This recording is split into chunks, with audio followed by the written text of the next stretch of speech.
Astonishing Legends Network. Listen to the Astonishing Junk Drawer exclusively at patreon.com/astonishinglegends. Getting used to the Brady Bunch factor. I've been to Point Pleasant twice, but I've never been to the festival. Someone made a joke about the Mothman. For the guys on this screen, except for you, Matthew, the 90s were like yesterday. The guy that directed the Lost film was the creator of Earthworm Jim. Doug TenNapel told them that Steven Spielberg had said to him, "When you're done with this, I'll take a look at it." It's so hard to explain this and not sound like I'm crazy. I'm impressed Scott found that. Astonishing Legends would like to thank ZBiotics, Mint Mobile, BetterHelp, our contributors at patreon.com, and you, our listeners, for making tonight's show possible.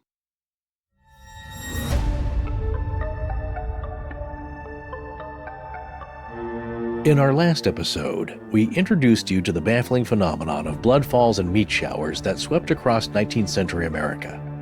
We touched on several intriguing cases, including the infamous 1876 Kentucky meat shower. Tonight, we delve deeper into this event, exploring the scientific analyses and wild theories it spawned. But the Kentucky incident was far from unique. From coast to coast, reports continued to flood in of blood and flesh falling from what were often clear skies. These weren't isolated incidents or the product of overactive imaginations. Hundreds of witnesses observed these events, leaving communities bewildered and scientists searching for answers. The 1884 Chatham County incident in New Hope Township, North Carolina, stands out for its thorough investigation.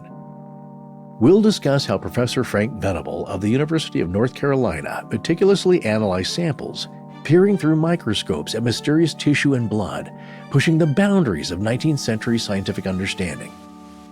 Thanks to our returning guest, Tom Maxwell, we'll explore these cases and uncover forgotten analyses, eyewitness accounts, and theories that range from the mundane to the fantastical. Why did these events cluster in certain regions? What can they tell us about the culture and beliefs of the time? And perhaps most puzzling of all, why did they seem to stop as the 20th century dawned? Tom's painstaking research has unearthed a trove of forgotten accounts and theories. Together, we'll examine not just the physical evidence of these blood falls, but also their profound impact on American society, science, and spirituality. Prepare to journey deeper into one of the most perplexing mysteries of the 19th century, a tale of science and superstition, fear and fascination, all painted in shades of crimson. This is Astonishing Legends.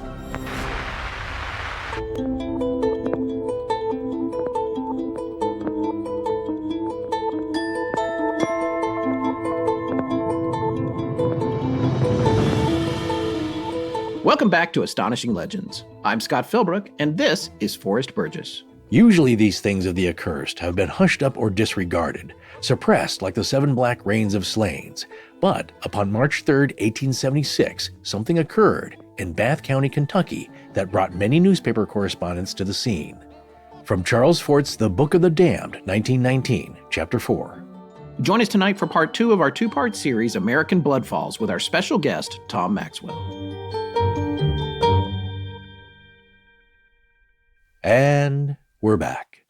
That we are, folks. Our new trucker hats are in, and they are really cool. I'm wearing one right now. You can probably tell by how cool I sound. So go to astonishinglegends.com and visit our shop and find the trucker hats. They're there in 2 colors. One other very quick note. We just finished episode 32 of our live Patreon exclusive show, The Astonishing Junk Drawer, where we had special guest Matthew Tannum Elgie on to discuss his new documentary about a lost movie on the Mothman that was never released.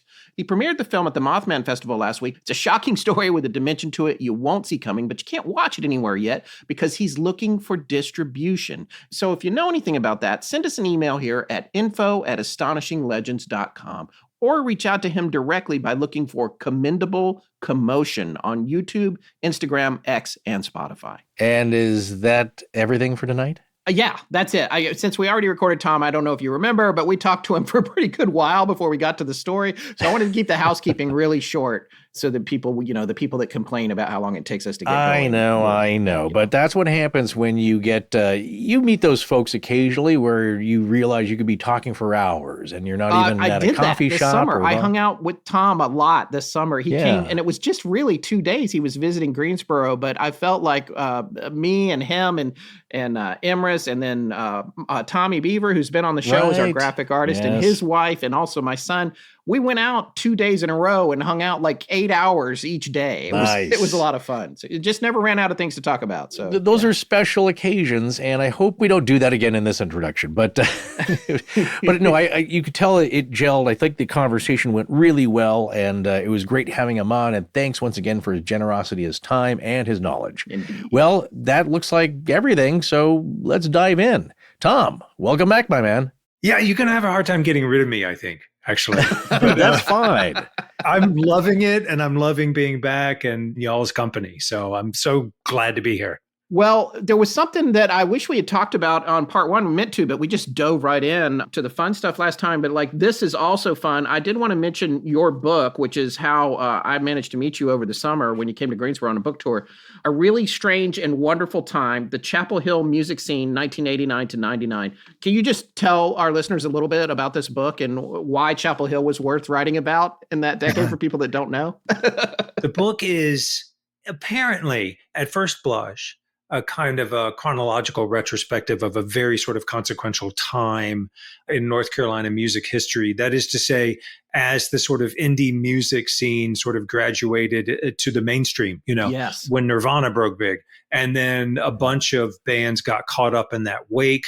The one that I was in, Squirrel Nut Zippers, attained platinum status. Another North Carolina band that was based out of Chapel Hill, Ben Folds 5, also did. And then there are other indie bands, just terrific bands, Superchunk, Mac and Laura, Flat Duo Jets, Archers of Love, Polvo. And what the book is really about is the genius of community. And so I sort of expand upon Brian Eno's idea of scenius. And in my mind, it's an entire community. It's not just talented musicians. Right. That's just what everybody knows. And it's certainly not the musicians who were the most quote unquote successful with respect to whatever, record sales or whatever. That's not the actual metric of success. And I grew up in and came from a kind of a loving infrastructure, a supporting artistic infrastructure that forgave mistakes and that encouraged experimentation. And so many wonderful things proceeded from that. And then there's lots of hilarity about the collision between that sort of community and the music industry, the major label music industry of the late 90s, which was, like a Fellini film. And and I wrote that book, I guess, just as a thank you, as a love letter, but also to really sort of connect and demonstrate that it is community that produces this greatness. It's not Thomas Carlyle, right? The Scottish, whatever, essayist who's like, the history of the world is but the biography of great men. And I'm like, no, that's not true. Yeah. That is a vertical hierarchy, and vertical hierarchies are all about power, right? Right. But I wrote about a horizontal hierarchy, which is all about community. And that's what I believe in. Yeah. If you look back and go like, this band sold the most, or this was an indie band, but this was a swing band, we were all living 2 blocks away from each other and often is not playing music together at the same time and inspiring each other and stealing from each other. And if you look at it purely from a sort of a commercial or a corporate viewpoint, you'll divide people based on whatever genre or stuff that isn't real. Yeah, I hear all that. I was privy to it with a lot of friends still in Seattle. It's a time and a place, and it's a very special thing. But I see it also happening with podcasts. I think anything that's a creative endeavor, the time is right, the place is right, the people are right. They're all coming together and sharing. And then with our genre here, I think with paranormal themes, everybody is not competing with each other so much. We're all cheering for each other and gaining and benefiting from a feeling of community. And I would say, 2015 through 2017, 18 and 19, the ones that remain, I think we're all part of this collective that is that's kind of special at a time and a place. And so I don't think it's still over. Thankfully, it's harder, I think, maybe to keep band members together. You tell us, Tom. Oh, yes. Yeah. Well, I remember when there was just Jim Harold, and then we came along And then it became like 4 or 5 shows and then 10. And now there's a ton. And some have come and gone. They were good friends when they were talking to us all the time. And then they just stopped doing it. So it's like, it's interesting how all that stuff works. Well, I want to say that I've read this book. I couldn't put it down. I really loved it. It was a really good book. So just everybody look for, if you're interested in the music scene, that's a very consequential one, as he said. It's a really strange and wonderful time. The Chapel Hill music scene, 1989 to 99. Now, there's one other thing that we want to mention, and that is the podcast that you and Emrys are about to release. Yes, we recorded the first season of a podcast called Shelved for Audible, produced by Gunpowder and Sky. It will air December 12th. And Shelved is about records that were not released or released much later after recording. And once you start getting into this, they're everywhere. And there's a lot of projects that people don't know exist, and you get all kinds of insight into the music industry or how art is perceived or how a certain, artist brands themselves or whatever, when you just examine these shelved recordings. Such mournful wails. Coco, my goodness. So as a tease, I think the pilot episode is about the comeback record that MC Hammer made in 1996 when he was on Death Row Records, which was not only produced by, but also much of the material was written by his good friend, Tupac Shakur. Yes. And I heard that episode. You shared that with me. It was excellent. This is a really well-produced show. I am so glad. And when we talked in the summer, it was shelved. It was shelved. And now it's actually coming out. It's coming out, awesome. yes. Yeah. Yeah. So. And if people are super extra interested, they can go to my website, tommaxwell.com, and there's a page called Shelved, and they can listen to our trailer. Okay. Back then, Emrys was called Brooklyn, so they're one and the same. All right, Tom, so before we dive back into Bloodfalls, you told us a great story off the air about recording a song in New Orleans that we're betting our listeners are going to want to hear. Well, I think the song I'm best known for is that song Hell that I wrote while I was in Squirrel Nut Zippers. And that song was recorded. I did the vocals for that song Halloween night, 1995.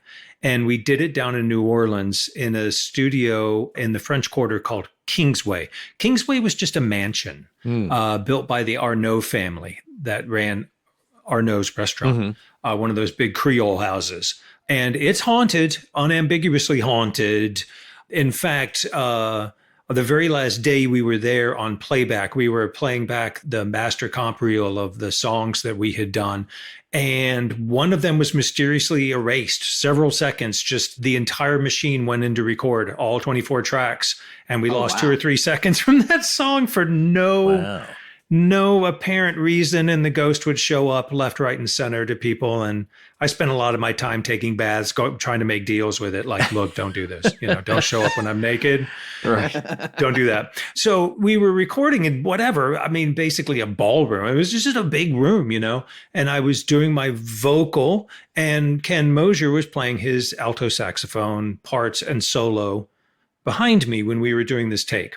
And I was doing a thing that I learned. If you put your hands behind your head and sort of expand your chest, you can get more air into your lungs. And I was using a lot of air to sing that song. And so I did that, and I bumped the chandelier above my head, which was a beautiful crystal chandelier, and it made a lovely, mysterious tinkling sound.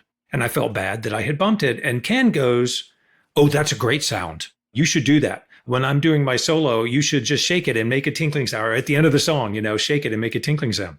It'll go right into your vocal mic." And I was like, "Oh, okay." And so I'm shaking the thing fiercely, and one of its arms comes off in my hand. Oh, no. It's from the 20s, and it literally comes apart in my hand, one of the glass arms. And I'm standing there, and then I've spent about a minute trying to just put it back, which isn't going to happen. And so this is the Easter egg. I was mortified, okay? I was not a semi-conscious rock star. I was actually mortified. And if you play the Squirrel Nut Zippers version of Hell, at the very end, if you turn the sound way up, and I promise you won't get deafened, there's a faint glass tinkling sound. And then I say, "I broke the chandelier."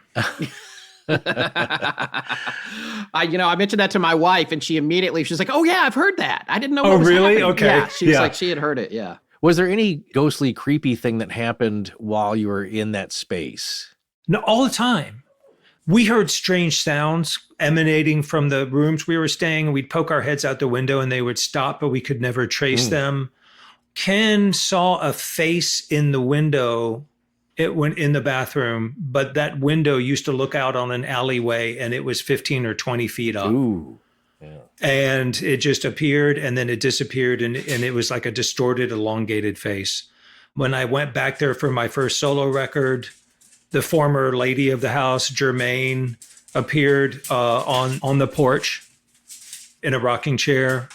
She would appear all the time. I remember we were mixing the record and there was a tremendous commotion that came out of the kitchen. It sounded like 10 full-grown men were hurling pots and pans around. I mean, it was incredibly loud.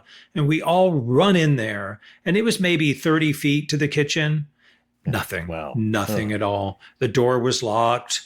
Our producer's looking in the dishwasher, which wasn't even running. I'll never forget that. I'm like, what do you think you're going to find? And it was one of those things where it's like, okay, that was unambiguous, but we don't know what the heck it was. Yeah. But also, she was, I think, queen of Mardi Gras more than any other person. She was wealthy.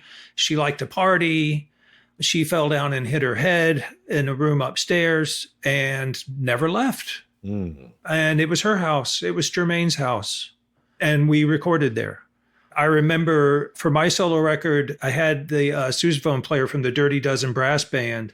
And when our piano player came downstairs and said, I saw a lady in a rocking chair, he wouldn't go back up to do overdubs without Emrys sitting next to him. Oh. Because he wasn't going to do it. He's like, I don't like this place. Kingsway Studios. Kingsway. Lots of great records made in Kingsway. But this is the thing about New Orleans, where everyone just lives with their ghost. That's a good way to put it. That's amazing. It permeates the place. I have not been there. Forrest has been there. I have not been I've there. been in it's there something handfuls else. of times. You just feel the history. You feel the tragedy, the water, the dampness, the dankness of it. But definitely, New Orleans, there's a lot of that.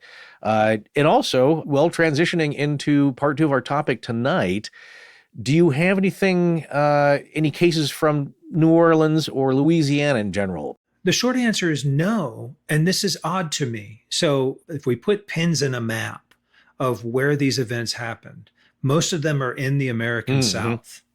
Virginia, 3 events in North Carolina, Tennessee, a couple events in South Carolina, something in Florida, a mention of a few things in Florida, both in terms of rains of flesh and blood, several events in Texas. And then with respect to the Midwest, 1 in Ohio, 1 in Iowa, maybe. That's it. And then it moved over post-Civil War, or not true, that's not true, even before the Civil War, but around the middle of the century, it moved over to California. And you get several events in California, outside of Los Angeles, up near San Francisco, and in Southern California. I couldn't tell you why. I'm like, well, does this have to do with the presence of the media, the press, newspapers? Does this have to do with slaughterhouses or how people? I have no clue. They cluster, and I don't know why. Before we get into tonight, a few more of the events and then get to our theories, there were a couple of questions relating to part 1 that I wanted to ask you. By the way, we had a lot of very positive feedback about the first episode of this. So there was 2 or 3 events that all occurred near cities named Lebanon? Yes. What do you think that's about? And are there other cities too that where it was the same name of more than one event? I haven't noticed that. But Lebanon kept cropping up. So the event in Ohio, in Warren County, Ohio, outside 7 miles from the Turtle Creek Meeting House, where the schismatics were like, yay, it rained blood. This is the prophecy of Joel fulfilled. That was near a town called Lebanon. The really big deal event in 1841 in Tennessee was just outside of Lebanon, the rain of flesh that the slaves witnessed. There's another one, I think, in Russell County, Virginia. And the guy writes in and he says, I'm on the lower side of Russell, I think. And so I was like, why not look? And so I looked, and guess what? Guess what town is on the lower side of Russell County? Lebanon. What? Lebanon. Okay. And of course, me going like, here's a rabbit to run. And I start running. after the rabbit bounding across the meadow. And I'm like, what is this Lebanon? And in one of the so-called scientific accounts where they first talked about how the Tennessee event was a hoax, they start their piece saying, oh, there was recently a rain of blood that refreshed the cedars of Lebanon. And I'm like, I don't know what are they talking about? Well, Lebanon is all over the Bible, right? In the Old Testament and the New. And I couldn't find anything that I found sort of directly consequential, I guess, with respect to other sort of biblical things that I'll talk about later that I think are directly relevant. But one thing that's interesting to me, that the cedars of Lebanon were the material used to build both of the Ptolemaic temples, right, in antiquity, were specifically the cedars of Lebanon. And one verse says something like, the cedars of Lebanon, this is the King James Version, the cedars of Lebanon are full of sap, which the Lord hath planted. But apparently that just says that they're full, and that the translators decided that they were full of sap. But another meaning could be that they were full in the sense that they were complete. Right. That they were satisfied. And the reason they were is because the Lord planted them. In other words, they didn't need people at all. Now, with respect to any sort of like nominative determinism, like it happened near Lebanon, so it must mean that, I'm not sure I did anything but hit a dead end on Just that. a weird coincidence. Okay. Interesting. If this happened at all. A weird coincidence. And then I was like, well, there must be a lot of towns named Lebanon. And there's only 9. Okay. So having 3 of them happen is weird. Yeah, that is weird. Because I mean, how many Bloodfalls do you think are not on your list that you have overlooked? You've got 34 on your latest timeline that you shared with us. Do you think there's a lot that you've missed, or you think you pretty much have got most of them nailed down for that 200-year period? I'm pretty sure I got most of them nailed down, because occasionally I get that weird itchy feeling, and then I have to go on whatever newspapers.com or Library of Congress and start poking around using these catchphrases or whatever. Right. And for the most part, I keep getting the same hits. Right. So I can never say that I've identified all of them. I can never say that all of them were even documented. If there were this many documented, how many were there that people didn't see or chose not to say anything about for fear of ridicule? Who knows? But I'd say that if I had to wildly guess, that I'm easily somewhere above 90% of having identified them. But the more newspapers that are digitized. Yeah, those databases are getting bigger and bigger all the time. We're finding it easier to find stuff now than it was. How wonderful is that? Yeah, it's pretty great. You know, we talked in part 1 about the connection between slavery and Bloodfalls, you know, which has to do a lot with the time period as much as anything else. But we did talk about specifically about the Nat Turner Rebellion and him seeing a Bloodfall and that being seen as an omen of something that was coming. I think it was about 6 years later when that rebellion happened. Yes. You mentioned something too before we started recording part 1 that I thought was interesting, was like that particular Bloodfall, or any of them, if they're seen as an omen, in the case of slavery, it could be seen as a positive omen or a negative. You could take it either way. It's an omen of what you've done with us and what's happened to us, or it's an omen of what we're going to do in this rebellion to you. It could go either way in terms of like foretelling an event. You always read in these newspaper accounts that they will say superstitious people believe this is an evil omen of coming conflagration or war. Right. So in the Tennessee event, which is witnessed by slaves, there's a newspaper in Boston that says people are interpreting this event as a presage to a terrible war, a terrible conflagration. Right. Which was absolutely true. Right. So you don't have to be superstitious to go like, even back then, and certainly as you were heading into the Civil War, that there were growing and serious tensions racially and politically in the United States that was going to lead to an absolutely awful amount of violence and bloodshed. Right. So I don't think those people were superstitious. I mean, I don't think that you needed to be superstitious to go like, I'm interpreting this as a bad sign. So, something that I'm not sure we asked in part 1, with the limited scientific ability at the time, but certainly enough to know, well, maybe you can refresh our memories as well as our audiences. As it was determined, it was all animal matter. Nothing human was ever found? Well, we're not there yet. And what's interesting is I don't think anybody ever quite nailed it down back then. So they would say it looked like pig, or Dr. Troost said maybe a decomposing pig was picked up by a whirlwind and met with an electric cloud, but he never said it was pig. People said mutton or beef. It looks like beef, and I trust that they kind of knew what it looked like. But I don't think that for a long time anybody was able to clearly identify anything other than, I think that in one fall, it was fish. It was pieces of fish that fell. And they looked at it and they they're said like, it smelled fishy. It smelled fishy and it has this kind of muscular structure and it looks like it's from a mouth. And it was near a river, and we're pretty sure it was a fish. Everything else was mammalian, but also there's something weird about all of these where they're constantly reporting fine hairs. They're not saying fur. They're saying fine hairs, or that there was a wool-like sort of almost filament structure that went through it. And then also, as we've mentioned, lung, liver, and sometimes brains, but usually meat and liver. Almost exclusively, and then lung. Well, the liver, and I don't know if it applies in this case, but in ancient, even more oldie times, the liver was often used by the Etruscans, I think then the Romans, maybe the Greeks. Many of the cultures of antiquity used the liver for divination purposes, to foretell the future and dissect it. And it was a sign. In fact, I think there's an Etruscan, a little plaque. Actually, I think it was a tray that they have discovered that it actually parted out, as you'll see people with those posters of the cuts of meat, like for a side of beef and what cuts are what. This basically parted out a liver, and it's like, well, if this part, is damaged or it's discolored, it means this. And so things from the sky, birds were often used for divination, but also the liver, blood, the viscera. They would gut an animal and kind of take a look at the insides and like, what does that portend? So for these signs and wonders, that's a very ancient thing as well, dating back to the Iliad.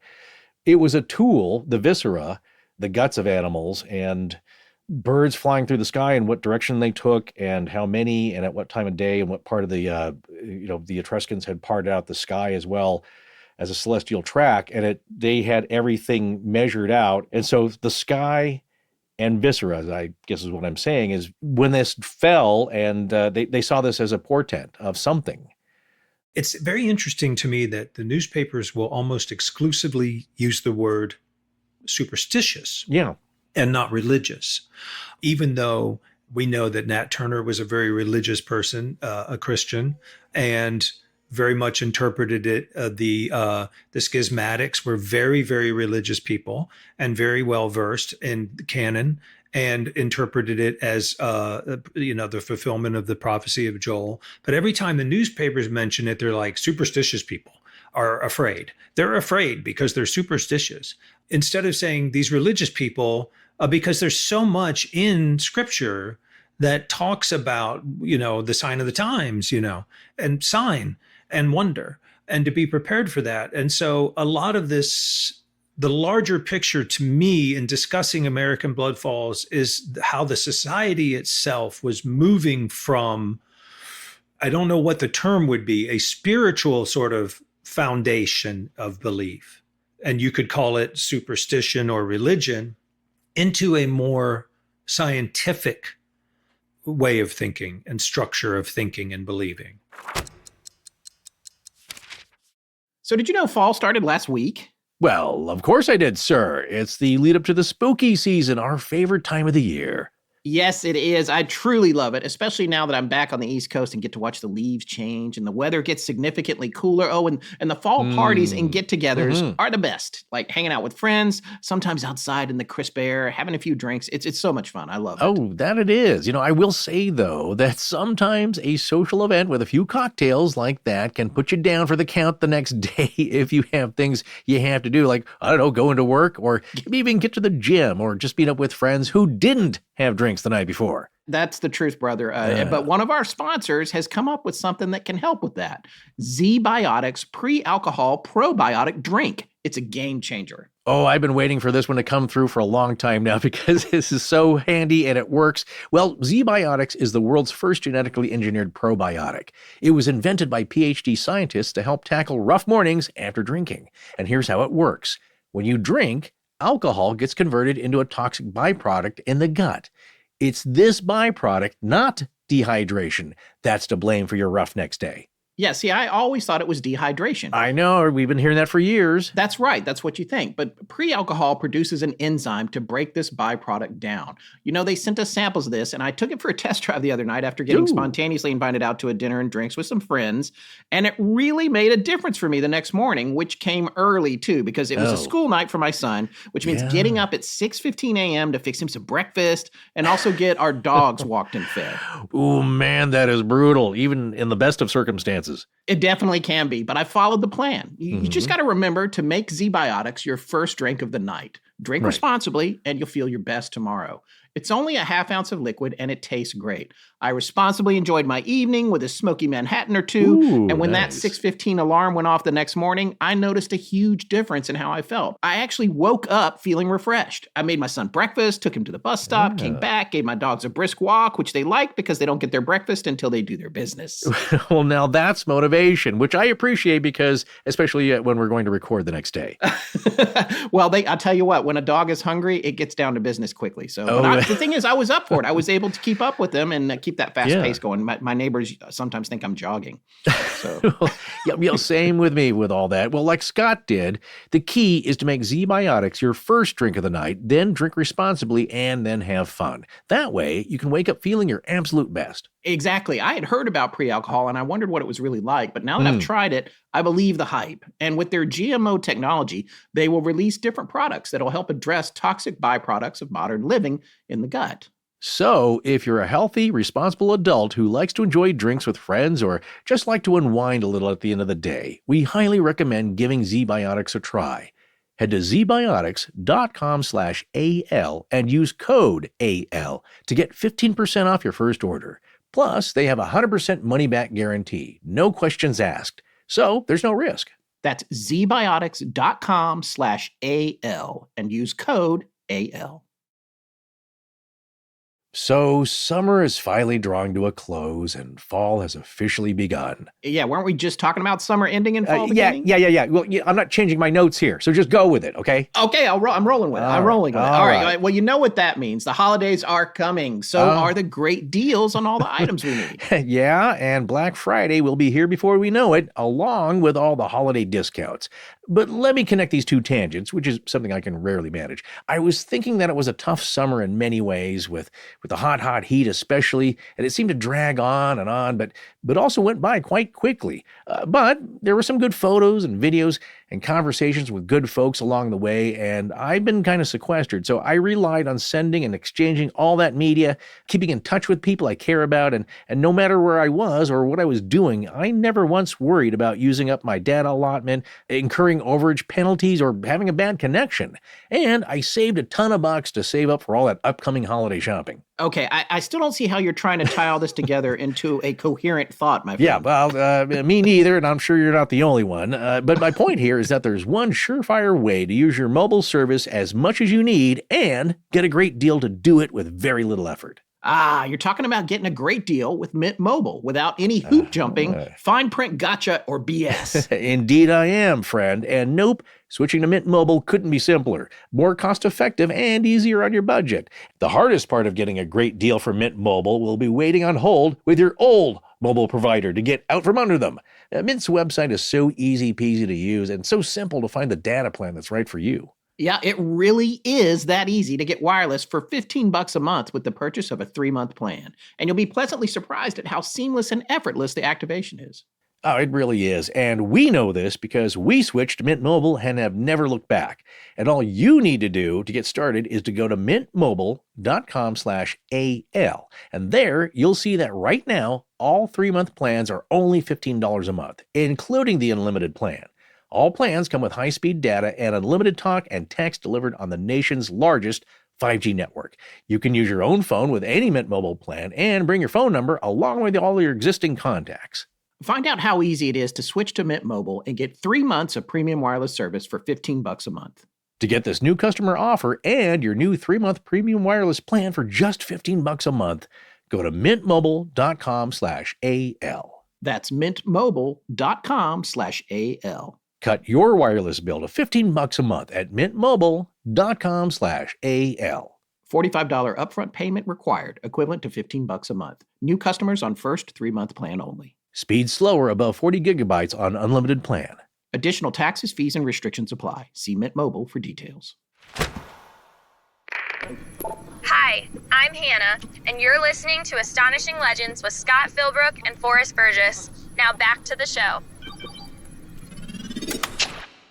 Okay, so for part 2 here, Tom, there were a few more events that we wanted to talk about before we got into theories and broader discussion about the big picture. What were the ones that you picked out off your list that you felt like we should definitely share with the listeners? We concluded the previous episode with poor Major Robert Allen being hit by a piece of falling meat at Benicia Barracks in 1851. Yes. That was just the first of, I think, several rains of flesh and blood in California. In between that time and this event I'm about to talk about, there were several reported rains of blood, including one that happened during the Civil War, which was interesting. A correspondent with a newspaper was traveling with Robert E. Lee's army and witnessed a rain of blood and said that there are hundreds of people that could attest to it, officers and men. So that was very interesting to me.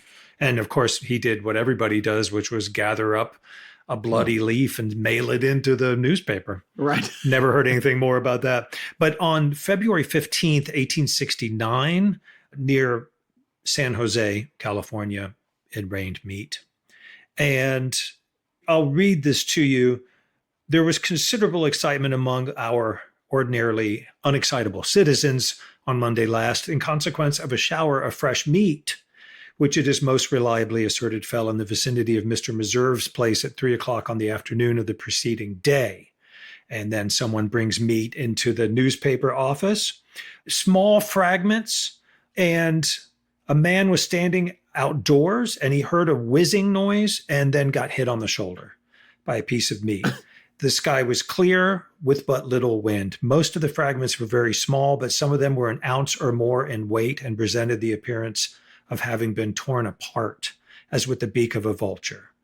And then most people thought it was a hoax, but then it turns out that a lot of people were like, no, it happened.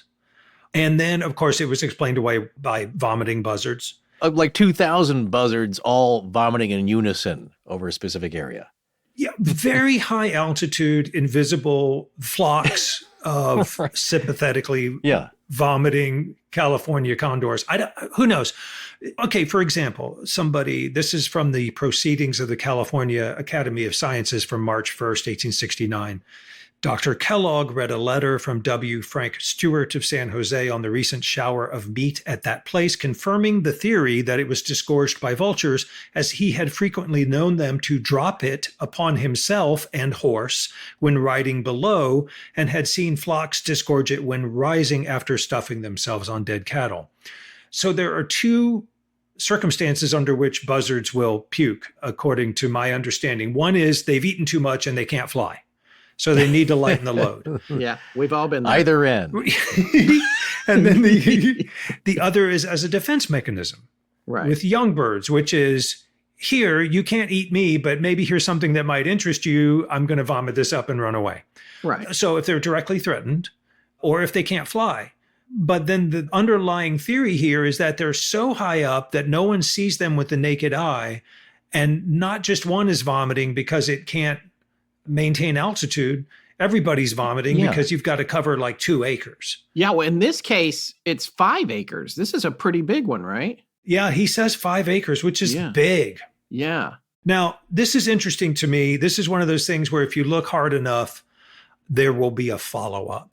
And this follow-up was from June of 1881. as published in a newspaper called the Pacific Rural Press. Some curious showers, however, are not so easily accounted for. About 20 years ago, a part of the famous meat shower, which fell at San Jose, California, was sent here for examination and proved to be the intestines of a chicken. Okay. Now, what's interesting to me, the thing of note for this San Jose fall is that they say specifically a shower of fresh meat. Right. They don't say putrid. They don't say rotting. Yeah. They don't say Right. It's fresh. It's fresh meat. Yeah. Okay. The next one took place on August 1st, 1869. So quite soon after, actually, in Los Nitos, which is outside of Los Angeles. And it rained meat on the farm of J. Hudson, Esquire. I guess that means that he was a lawyer. And they say that it covered 2 acres of ground. What's very poignant about this account is that there were at least 10, maybe a dozen people at the house of this man, Hudson, preparing for the funeral of a child. This is what the newspaper account says. Some 10 or more persons were at the house of Mr. Hudson preparing for the funeral of a child and were startled by the fall of meat and blood that lasted fully 3 minutes, covering the blades of corn and leaving them red. The blood that lodged upon the corn blades and grass was mixed with a short, fine hair resembling the outer coating of furred mammals. The meat, which was found over the entire 2 acres, was in pieces ranging from fine particles to strips of 6 and 8 inches in length, and had the appearance of being freshly torn from some animal or animals. And they found a heart in perfect shape and form, a piece of a heart. They found liver. And of course, as they do, people gathered up pieces of meat. They say there was no perceptible breeze. And someone wrote in and said, Mr. Rose, a merchant, stated to me that he saw the shower only about 200 square feet, showed traces of it here and there, spatterings of blood on the corn and a few pieces of meat. And then he goes and immediately says that it's vomiting buzzards. Which happened to vomit up an entire heart intact. Well, a good piece of it. Now, here's what's really interesting to me. Now you're getting to the point where people are immediately saying, yes, it happened, and it was buzzards. Let's not pollute our beautiful minds worrying about this event anymore. But there was one newspaper article in relation to this event, which I think is just fantastic. And it was published with a few grains of salt by the newspaper. And what it is a purported communication from the spirit world. This was published by the Cairo Evening Bulletin on December 9th, 1869.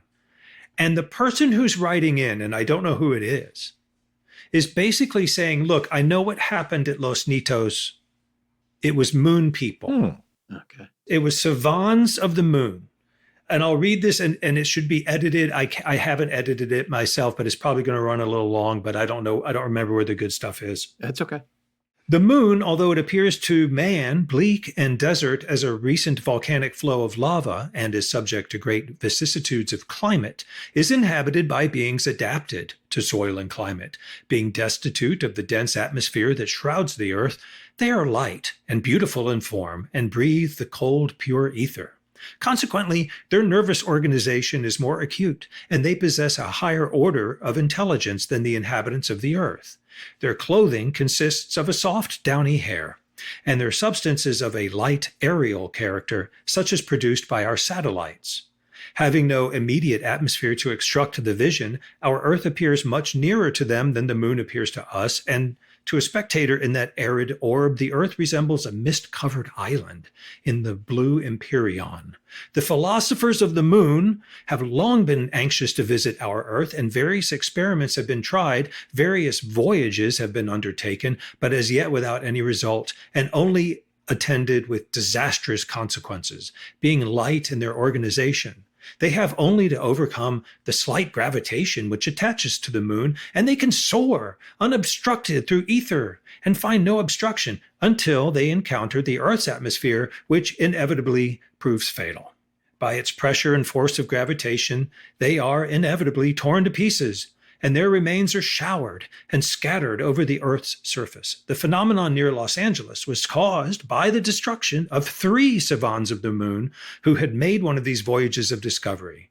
It is but a repetition of what has frequently happened upon the Earth's surface, indeed much more frequently than man imagines. And as long as curiosity and a thirst for scientific discovery exists in our satellite, it will be repeated. To the moon's inhabitants, Earth is a bourne whence no traveler returns, and until they invent some means to overcome the Earth's atmospheric pressure, they will never succeed in comparing notes with our philosophers. I'll buy that.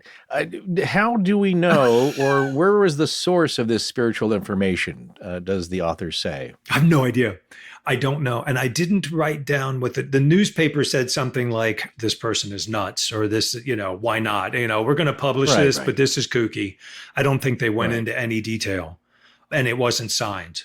The fact that they could get so granular is to say it was 3 people, 3 moon people who were decimated.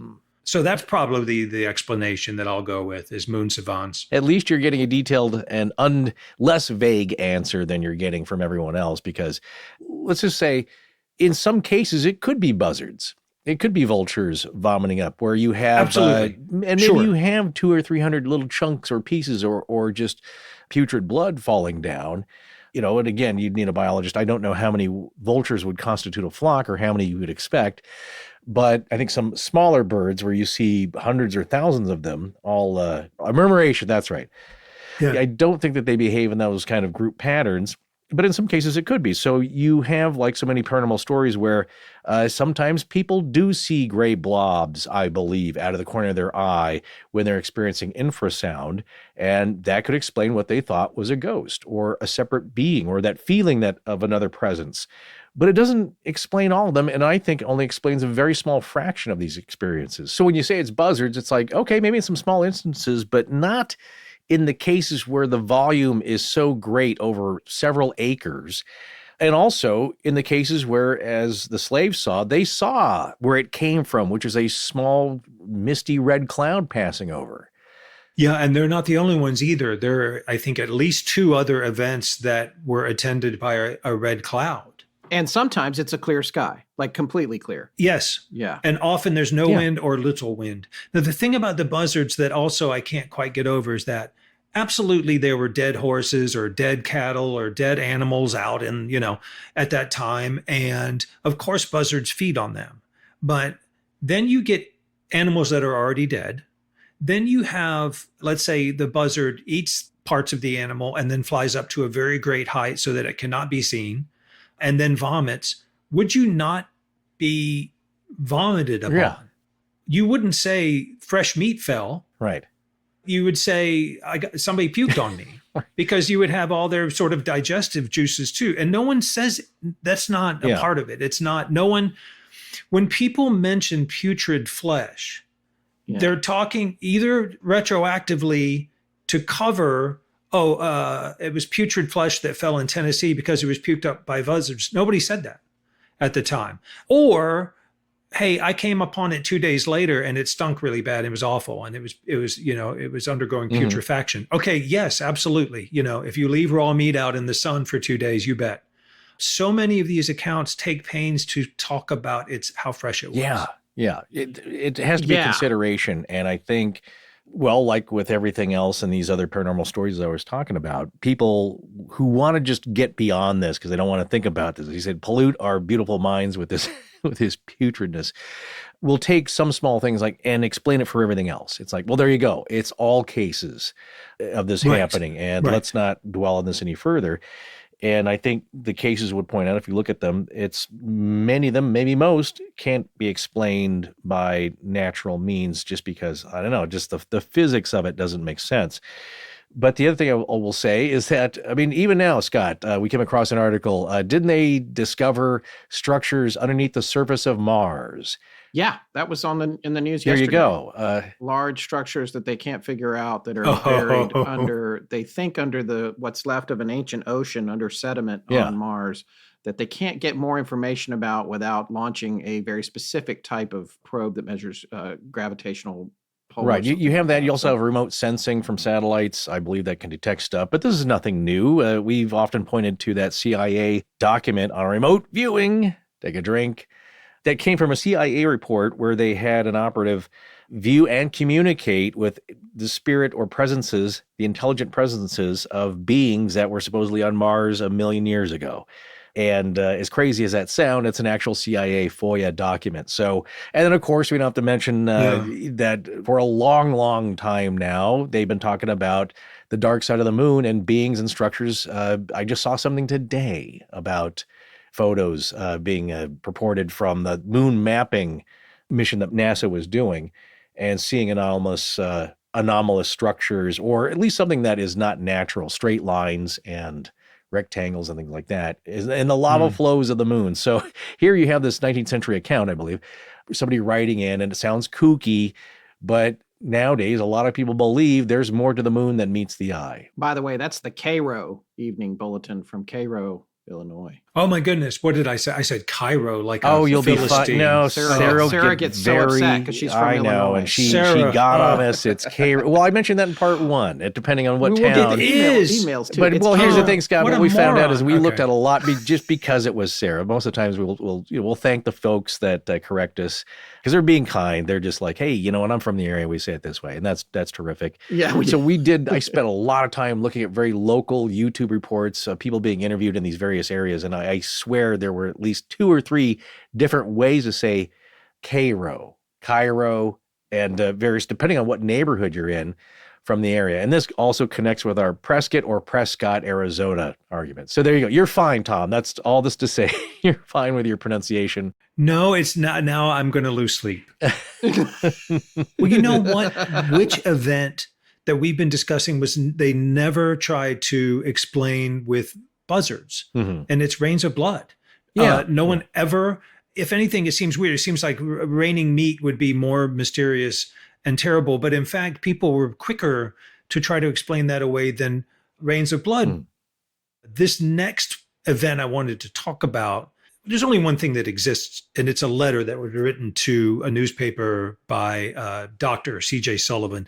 This is about an event that took place on October 2nd, 1870. And I'll read it. It's quite poignant. To me, it's as poignant as, the family gathered for the funeral of a child.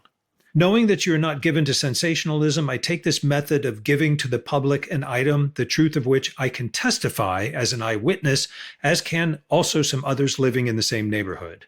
On Sunday last, about the 2nd, about 3:00 in the morning, some 6 miles south of Sulphur Springs, when no cloud was to be seen to dim the blue vault of heaven, fell what can but be termed a rain or shower of blood, which lasted some 8 or 10 seconds. Its district was quite limited, and it fell in specks about the size of squirrel shot and in density about 100 to the size of an ordinary plate.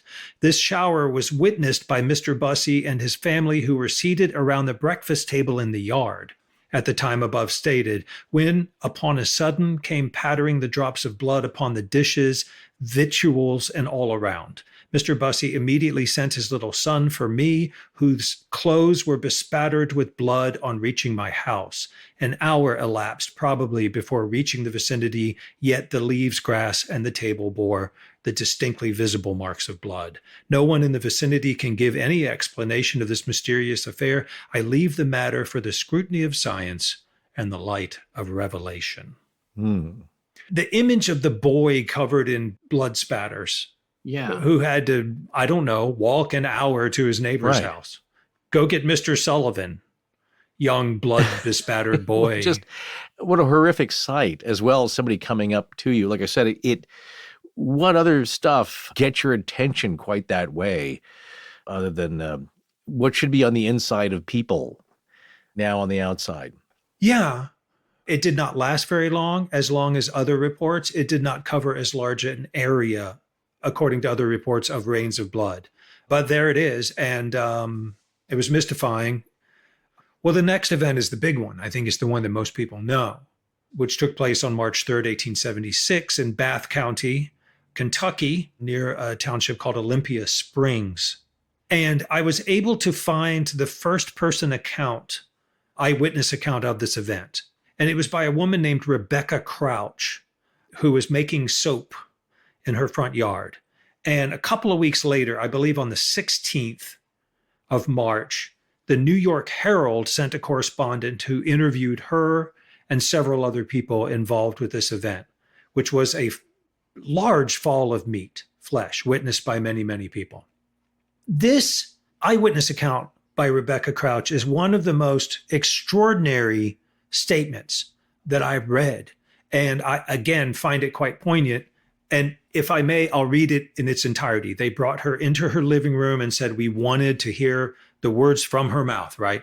Yes. And as we all know, the closer you can get to the actual event itself, probably the more accurate the recounting is going to be. And this is what she said. On Friday morning, March 3rd, between the hours of 11 and 12 o'clock, I was in my yard, not more than 40 steps from the door of the room in which we are now sitting. The skies were clear and the sun was shining brightly. There was a light wind coming from a westerly direction. Without any prelude or warning, and exactly under these circumstances, the shower commenced. The fall was not less than 1, nor more than 2 minutes in duration. I never touched any of the flesh until my husband came home. I noticed little whirlwinds in the mountains during the morning and predicted rain from that fact. When the flesh began to fall, I said to my grandson, who was the only person in the yard with me at the time, "What is that falling, Alan?" He looked up at me and said, "Why, Grandma, it's snowing." I then walked around and saw a large piece of it strike the ground right behind me with a slap when it struck. A vague idea that my husband and son, who were away, had been torn to pieces, and their remains were being brought home to me in this way by the wind, flashed through my mind at the moment. I was also impressed with the conviction that it was a miracle of God, which as yet we do not understand. It may have been a warning, as coming events are said to cast their shadows before them. The largest piece that I saw was as long as my hand and about half an inch wide. It looked gristly, as if it had been torn from the throat of some animal. Another piece that I saw was half round in shape and about the size of a $50. And in this event, like many events, again compared to snow or rain or hail, and the meat is called flakes. It's thin, almost like thinly sliced. In fact, they asked her husband, Alan Crouch. Alan Crouch, the owner of the farm upon which the substance descended, was asked what the flesh looked like when he first saw it. He stated that it looked more like thin slices of Mississippi catfish than anything else he could compare it to. Now, this became a media frenzy. Yeah. Almost like a circus. You had people, dozens, if not hundreds of people who were there for it, who gathered up pieces of it, which were distributed to various locations, and various scientists and biologists started studying these samples. They mounted them on slides and they started looking at them, and it got crazy. But I did want to give that account, that in that account, in terms of the area of effect and the duration, I think it was something like 50 feet wide and 100 yards, something like that. It was the same general rectangular shape of area that the meat fell on, about the same duration and about the same sizes and sort of disposition of the flesh that fell. But it's so much better known for whatever reason, because it got picked up in the papers and they just had a field day. It got picked up in more than papers, right, Scott? Yeah, it was everywhere. And it's so crazy because these samples are still around, some of them that they had. There's a slide, which you can find online, of a sample from it.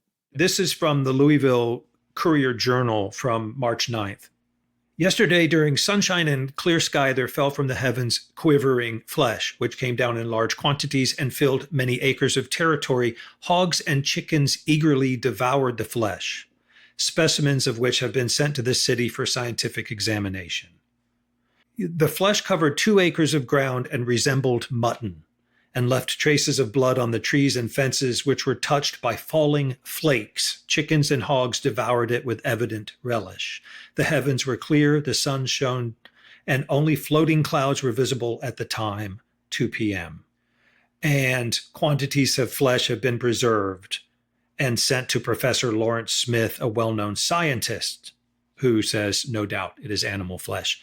100 persons are willing to attest with affidavits to the truthfulness of the entire matter. So there wasn't any, oh, it's a hoax because it's slaves. I'm sure the vomiting buzzards show up. But in the meantime, you had a bunch of dudes with microscopes who went to town on this material as it got disseminated all over the country, it seems. Not that it means anything, but often with a phenomenon like cattle mutilation, you'll often hear that wild animals will not touch the carcass or the flesh of an animal that is believed to have been dissected by whatever means of off-world mutilation.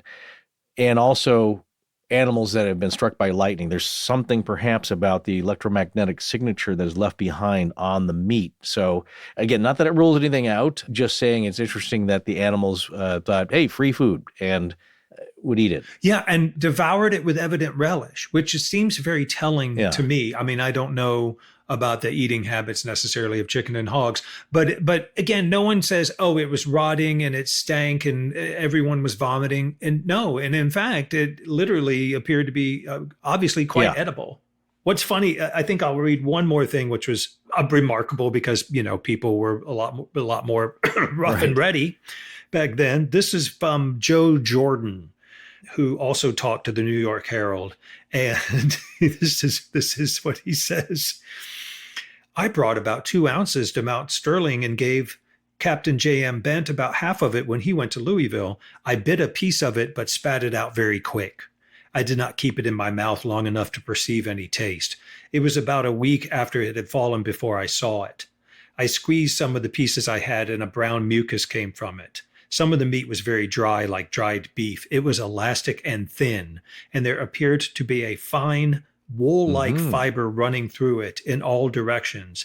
The smell was offensive in the extreme, like that of a dead body. But let's remember, this was a week later, so we would imagine. And in size, the pieces varied from 2 inches to 1/2 inch in length and were about 1/3 of an inch wide. Guys, this is identical to the stuff that Dr. Sale was talking about in 1841 that fell in Lebanon, Tennessee. I mean, the size of the pieces is identical. Right. Are they saying that the filament fibrous type, like very fine hairs running through the meat, does that mean it's going actually through the cells of the meat? Or are we talking about something like a coating of hide? Because they said it's not like a hide, or it's not like, there's dermis and then, like a cow hide or an animal hide over the meat, which we're mostly all familiar with. It's something that's a fibrous substance that's networking through the meat itself. Is that what they're describing here? That's what Joe Jordan is saying. Yeah. He says there appeared to be a fine wool-like fiber running through it in all directions. Other people described a fine, soft hair in those previous flesh falls in California. But let's just recap right now for the Kentucky event. You have Mr. Crouch saying it resembles nothing so much as thinly sliced Mississippi catfish. You have other people saying it appears as if it's mutton. And now it's got I don't know what, wool-like fibers running through it. And it only gets weirder from there. Forrest, I think in the last episode, you were like, well, once people looked at it with a microscope, and I was like, no, it actually gets a lot weirder. Well, that's, again, I think pretty curious, because now I'm wondering, is it really like any kind of animal flesh that we're familiar with, or perhaps animals that exist in another dimension? This episode is brought to you by BetterHelp. And one thing we're all about here at Astonishing Legends is learning all we can about a topic and the genre as a whole. Yeah, that is so true. We're all about learning, especially about ourselves. And one more thing, you hear this constantly from brain training, memory strengthening, and self-help programs, is to attain what is called the beginner's mind. You start off with that childlike sense of wonder and discovery you naturally had as a kid, and you'll learn and remember so much more. Yeah, and that can be more difficult to achieve because as adults, we've been roughed up by the world and become jaded. But as kids, we're like hungry sponges, soaking up information and experiences, and everything is a new adventure. That's one of the reasons kids learn so fast, because to them, knowledge is an exciting means to a goal. Just look at a 5-year-old figuring out your iPad so they can play games and charge stuff to your account. Yeah, I've seen that. Well, that's easier said than done with adults. But surely there must be things you'd like to learn as a grown-up. Maybe that's a new language, a crafting skill, or playing a musical instrument. Well, therapy can help you reconnect with that sense of wonder you lost, because that back-to-school mindset can come back at any age. I've personally found that just learning some positive coping skills and how to set boundaries can do wonders in getting you through each day, and that I find to be wonderful. It's a great feeling like you've hit the reset button and can start fresh, with a clean slate. Therapy can simply help be that reset button for you and help clear your head of the adulting gunk with the fresh and objective perspective of a therapist. Yeah, so if you're thinking of starting therapy, give BetterHelp a try. It's entirely online and designed to be convenient, flexible, and suited to your schedule. You need only fill out a brief questionnaire to get matched with a licensed therapist. You can switch therapists at any time for no additional charge. Rediscover your curiosity with BetterHelp. Visit betterhelp.com/astonishing today to get 10% off your first month. That's BetterHelp, HELP.com/astonishing. So remember in November of last year, almost a year ago, when we covered the Bell Witch-esque story of the Wizard Clip? Yes, of course, in Middleway, West Virginia. Yeah, that was such a great episode. The history and haunted legends of that place are just fascinating. Well, we're bringing it back to your attention for a great cause. The Middleway Conservancy, the group working to preserve the town's incredible history and charm, needs our help. Yeah, that's awesome. Well, what exactly are they looking to do? Their mission is all about protecting the historic buildings, sharing the stories, and keeping Middleway's unique history alive. They even host this amazing event called Middleway Day, where people come from all over to experience this time capsule village and learn about its haunted past. This year, it's actually on October 12th. But while it's a great event, it's actually a cost for the Conservancy rather than a fundraiser. They're hoping to turn that around so they can keep Middleway Day going strong and also launch a grant program to help preserve the historic homes in the village. Oh man, that sounds like so much fun and so needed and great for legend tripping. And we've covered a lot of towns connecting festivals and gatherings to their local legends, and I think it's easy for people to forget that it costs money to put these things together. So this is a great idea, to flip the script and turn it into a way to preserve history in the village. Yeah, folks, if you love the stories we tell, like the Wizard Clip, you'll be happy to know that donations will also help spread the word about Middleway's haunted history and get even more people interested in visiting this remarkable place. Yeah, it's a very worthwhile cause, and I'm sure our listeners would love the opportunity to support it, especially if it means keeping those ghost stories alive. Yes, so we're partnering with Middleway Conservancy to help preserve the historic village where the legend of the Wizard Clip took place. Your donations can make a real difference, and as a thank you, each donation level includes different spooky merch inspired by the legend. Every contribution counts, so visit middlewayconservancy.org, which we have in the show notes, to support them and snag some cool gear. Every dollar goes towards preserving history, maintaining the magic of Middleway, and making sure those haunted tales never fade away. Well, we're definitely in, so let's get our listeners excited about this and show the Conservancy some love. We've had a great time working with the Conservancy, and we hope you'll join us in supporting them. Just visit middlewayconservancy.org to donate. That's Middleway, MIDDLEWAY, conservancy.org to donate. This is Charlotte Underwood. Thank you for listening to Astonishing Legends. Let's get back to the show. Firstly, I'm going to start with this segment that you have about Brandeis, which you have a quote in here from the American Journal of Microscopy and Popular Science, Volume 1. Since our last issue, the substance which is said to have fallen from the sky in Kentucky has been carefully examined in this city by men of experience and ability, and has proved to be of undoubted animal origin. Through the kindness of Mr. Walmsley of Philadelphia, we were enabled to examine a slide sent to him by Mr. A.T. Parter of Lexington. The specimen was, without any doubt, striated muscular fiber. Since then, we have received from Mr. Parker himself specimens not only of muscular fiber, but of cartilage. The identical specimens, which were examined in Brooklyn and pronounced by Mr. Brandeis and others to be nostoc, have been submitted to experienced histologists, who find that they are lung tissue. Now, so let's back up a little bit there. Nostoc was not something that I had heard of until this adventure that we've been taking together. But I have heard of it by its other nicknames: star jelly, Okay. troll's butter, spit of moon, fallen star, witch's butter, which is different, apparently, according to Wikipedia, from a fungi also called witch's butter, and witch's jelly. Nostoc is a genus of cyanobacteria, which are often called blue-green algae. These organisms are found in a variety of environments, including soil, most rocks, bottoms of lakes, springs, and in marine habitats. It can form colonies composed of filaments of cells in a gelatinous sheath, which you might notice as a jelly-like mass, particularly after rain. They are capable of photosynthesis, converting sunlight into energy, and some species can also fix atmospheric nitrogen, making them important in various ecological processes. It is sometimes used in traditional diets in certain cultures and has been studied for potential health benefits. Now, and if you look at on the Wikipedia page, you see all these strains of it. By the way, they're all pretty much green. They're varying shades of green or bluish green. None of them are red. Not to say that a red one doesn't exist. I'm not saying I researched that, but this stuff is interesting. And this comes to an idea that I wanted to talk about when we get to theories here in a little bit, but like the idea that whatever this was already there, just the weather or the climate has changed a little bit and it's caused it to come out or swell up or expand. And people think it's coming down from the sky, but it was just there and it's reacted with the environment in a way that makes it prominent visually. In opposition to that, remember that specimens were given to Professor J. Lawrence Smith.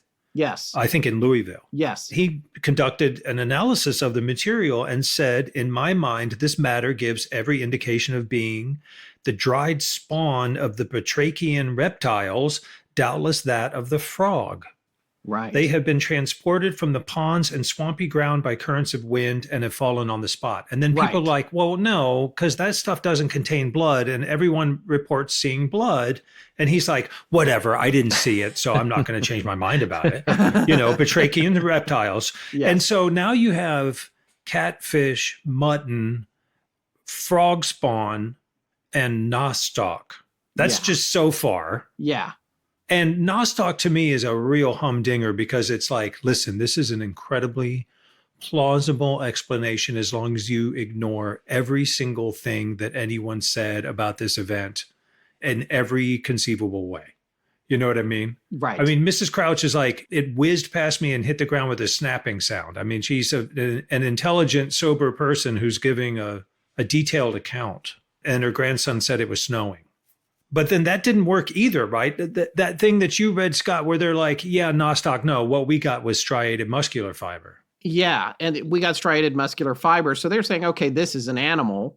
And it goes through a lot of different analyses. But one of the ones that's really fascinating is from this website, antiqueslides.net. So they have the slide. We'll put a link to this in the show notes, and you can see the slide in the article, which is fascinating to look at. There's a little section here that I want to read from here. It's about Arthur Mead Edwards. So he is one of the persons that definitively identified this. And he said, the physician and microscopist Arthur Mead Edwards was president of the Newark Scientific Association, an organization open to professional and lay scientists. The group held weekly meetings to discuss current advances in the natural sciences. The Kentucky meat shower was one of the topics that caught the membership's attention, particularly after Brandeis's article in the Sanitarian was reprinted in Scientific American supplement on July 1st, 1876. That was the declaration that it was nostoc. Edwards knew Brandeis from the New York Microscopical Society and asked him to share samples of the materials on which he based his opinion so he could independently verify his conclusions. Brandeis gave Edwards all of the meat he had. Edwards, having read the published conclusions about the Kentucky meat shower by Alexander Hamilton and W.J.S. Arnold, wrote to Hamilton asking to be sent pieces of what they'd use for their work. Edwards then prepared Canada balsam-mounted microscope slides based on what the two gave him. His microscopic examinations showed that the identity of the specimens given to him by all three were animal lung tissue. Edwards' finding confirmed the identification of Hamilton and Arnold and challenged Brandeis's nostoc algae claim. Edwards was determined to provide a definitive answer as to what fell on Crouch's farm on May 3rd of that year. He next visited John Finn, editor of the American Journal of Microscopy, to examine the prepared microscope slides of Kentucky meat shower for prepared slides he believed to have in his possession. One slide was made by the aforementioned W.H. Walmsley, secretary of the Philadelphia Microscopic Society in Philadelphia, and the other was made by A.T. Parker of Lexington, Kentucky. Edwards confirmed both slides were holding striated muscle. Moving down the list of those who corresponded having possession of meat shower specimens, he solicited A.T. Parker in Kentucky for the specimens he held. He mailed them to him. And it says here that some of what he received was in a natural state, most likely dried, and others were in preservatives that were undefined. After preparation and microscopic examination, they were identified as cartilage, striated muscle, and connective tissue. So he goes on, he keeps doing all this research, and there's actually, you can see in this article, a specimen magnified 200 times. It's a pretty amazing photo. It says that it's definitively animal lung tissue. So this is consistent with another doctor, Alan McLean Hamilton. Yes. Who communicated to the New York Medical Record the results of his microscopical examination of specimens of the same wonder. He found blood vessels, air cells, and small bronchial tubes similar in every particular to a portion of the lung of a child. Right. The minute anatomy of the horse's lung is the same, so it is doubtful to which belonged the original pulmonary organ.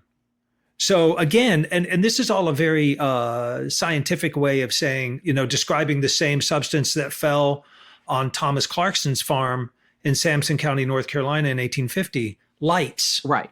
Lights, liver, brains, and blood, which is the term for lungs. It's the same stuff, and cartilage and striated muscular fiber. The interesting thing, too, about Hamilton is that according to this very same article, The Alienist is based on him. If for people who've seen that or read that, yeah. Oh, wow. Yeah, I'd heard that. So last episode, Forrest, you were like, well, what happened when people got a hold of this stuff and looked at it? And I said, well, it got a lot weirder because now with the Kentucky meat shower, you've got a child's lung, a horse's lung, a frog spawn, some kind of fungi, I guess, Mississippi catfish, mutton. Yeah. That clears it up. And then, and going back to part 1, 1994, blobs of similar material, maybe to nostoc. I don't remember how closely related they are, but it's cells with no nucleus, which by some reports, people were saying, oh, well, there were human white blood cells in it. So who knows? I mean, even that's not that long ago with much better forensic technology. You have authorities taking a look at this evidence, but only so much. It's not like they're going to go to the nth degree. One, it's expensive, perhaps during the time back then when you have microscopes, but you did not have DNA technology yet, of course, and maybe not much. You had microscopy, but you didn't have spectrometry, and that's the thing. That's analyzing all the chemicals that are in a compound like you do now, and you look for patterns and spikes in your readout. Like, well, this is mostly carbon-based organic material that we know of, or if there's higher content of one mineral over another. So there are limits, but people did have a good hard look at this stuff and at least took a good hard look at it. What you do nowadays, I think, because it's a public health risk, right? Okay, is this toxic waste? Does somebody need to get sued? Mm-hmm. Is this a governmental or corporate problem that we're dealing with? And are people safe? Back then, you had some of that, but more so, it sounds like, as we've been going through these stories, it's really to find out, well, as you say, people were hardier back then. People are tasting this stuff. And so we didn't have the knowledge that of toxicity, perhaps, that we do now, or that much of a worry. But you had people looking at this to really just kind of more so figure out, what is this stuff? Where's it coming from? Why is this happening? Seems to be more natural, but you do have people questioning this, and you do have them taking a very close-up look at it, and there are some anomalies to it. And then now, like you're saying, there's a variety to it. So it's not all just one thing of stuff that buzzards might eat. This is the result of rigorous scientific examination. And the result of rigorous scientific examination, 1876 style, is about 7 different things that it could be. Right. And the other result of maybe not the rigorous scientific explanation, but the resulting explanation for this particular event was, once again, vomiting buzzards. Because that's all you got. Right. It's which doesn't track. That's all they got. Owls. Well, now with other stuff, with the goblins, it's got to be owls. And so those darn birds, it's sandhill cranes, it's owls, it's vultures. They seem to be at the root of all of our problems. Well, I want to point out a couple of quick things. Yeah. One is that a cell with no nucleus is called a prokaryotic cell, with regard to the clear substance that fell in 1994 on those cars and everything.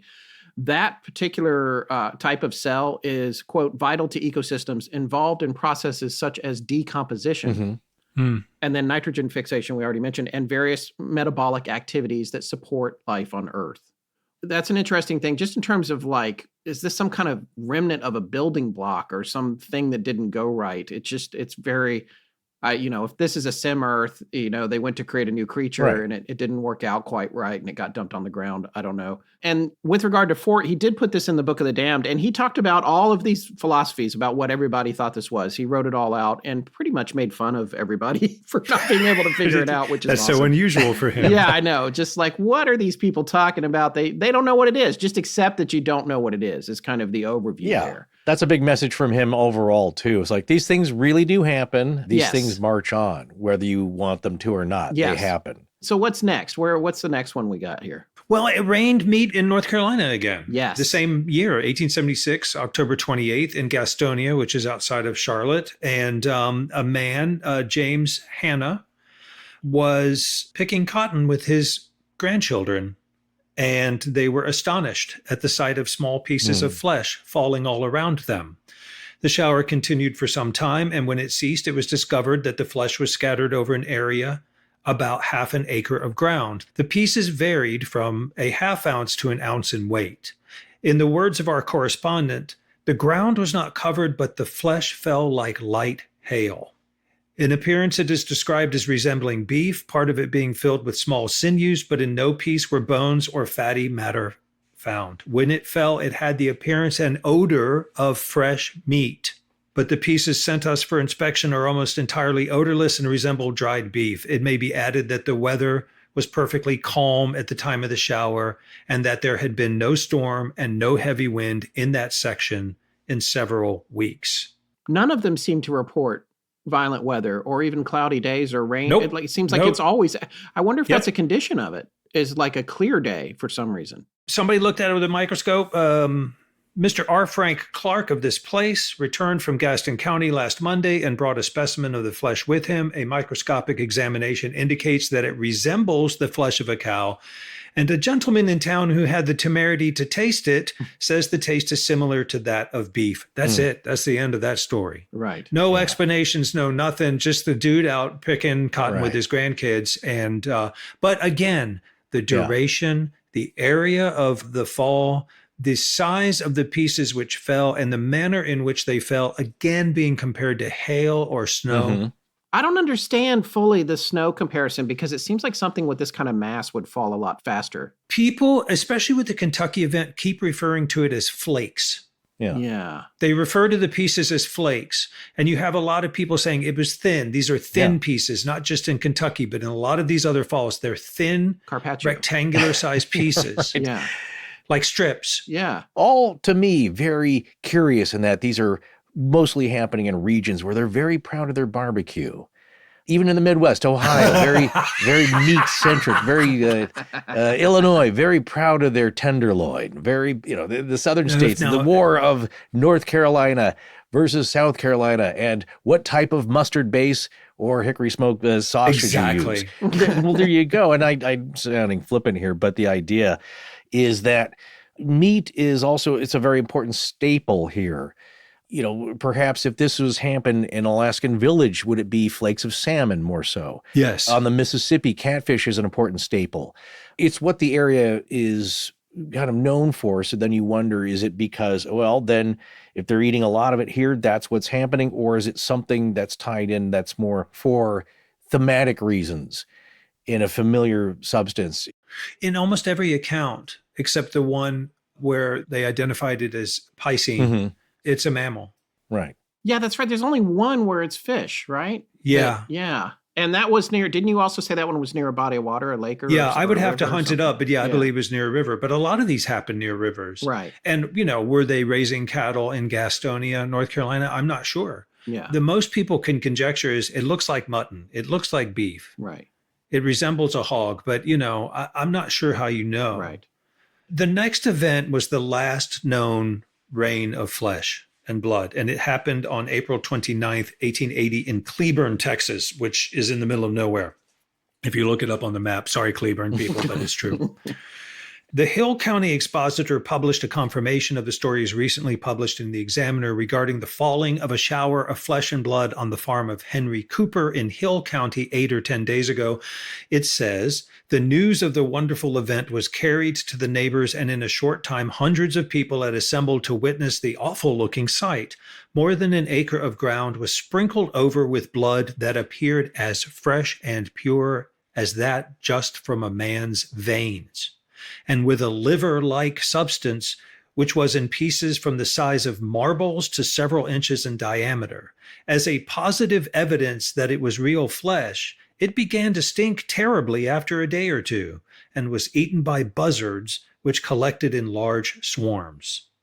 And people gathered up pieces of it, and the paper writes, when rumors of this phenomena reached here, it was regarded as a hoax. But since district court has been in session, some 20 of the most reliable citizens of that section have been in town, who were on the land covered by the flesh and blood a few hours after it fell, and confirmed the above account.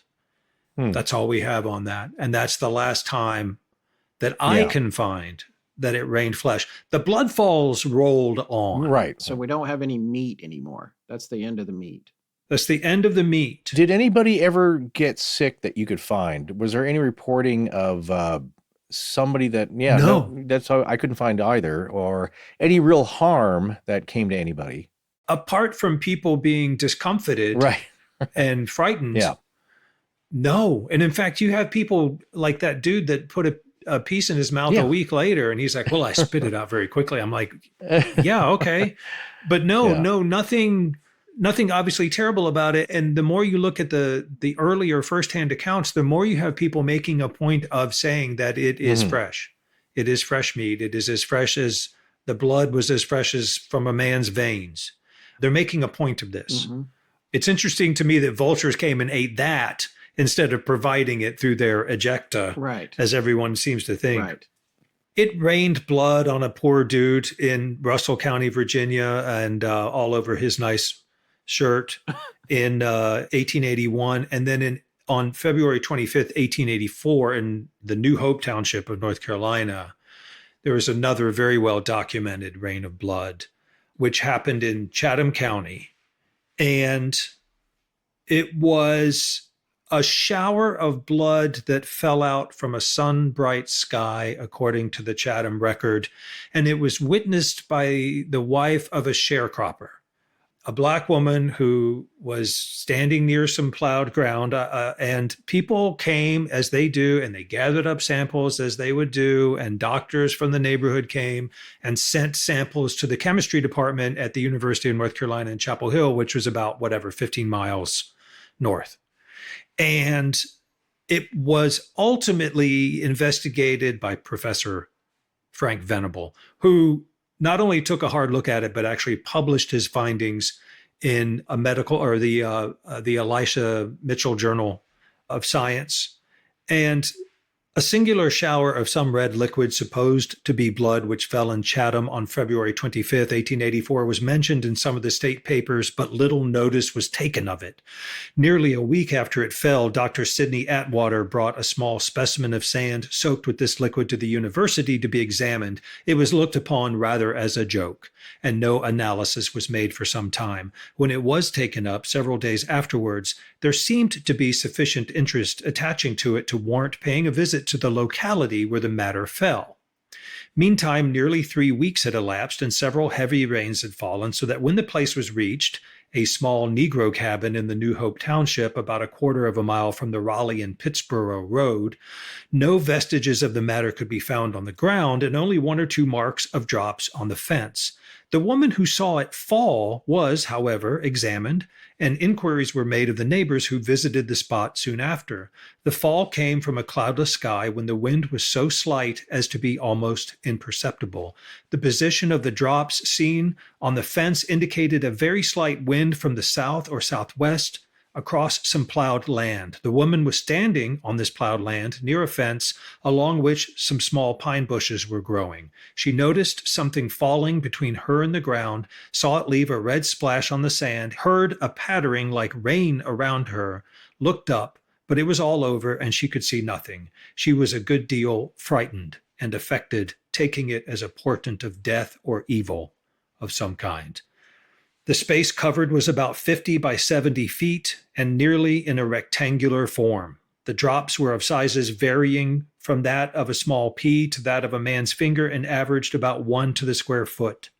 Smaller drops were instantly absorbed. Larger ones, with those on the wood, coagulated. Some fell in the bushes and coagulated upon the limbs.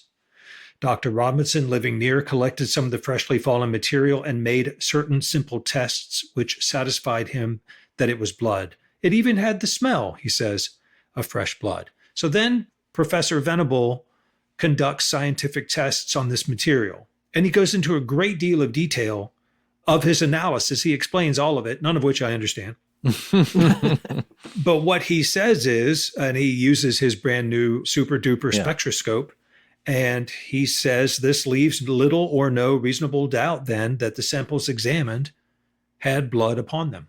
Right. And then he does what he should do, which is go like, well, who took the samples? Where did the samples come from? Were they carefully taken? Had pigs ever been slaughtered?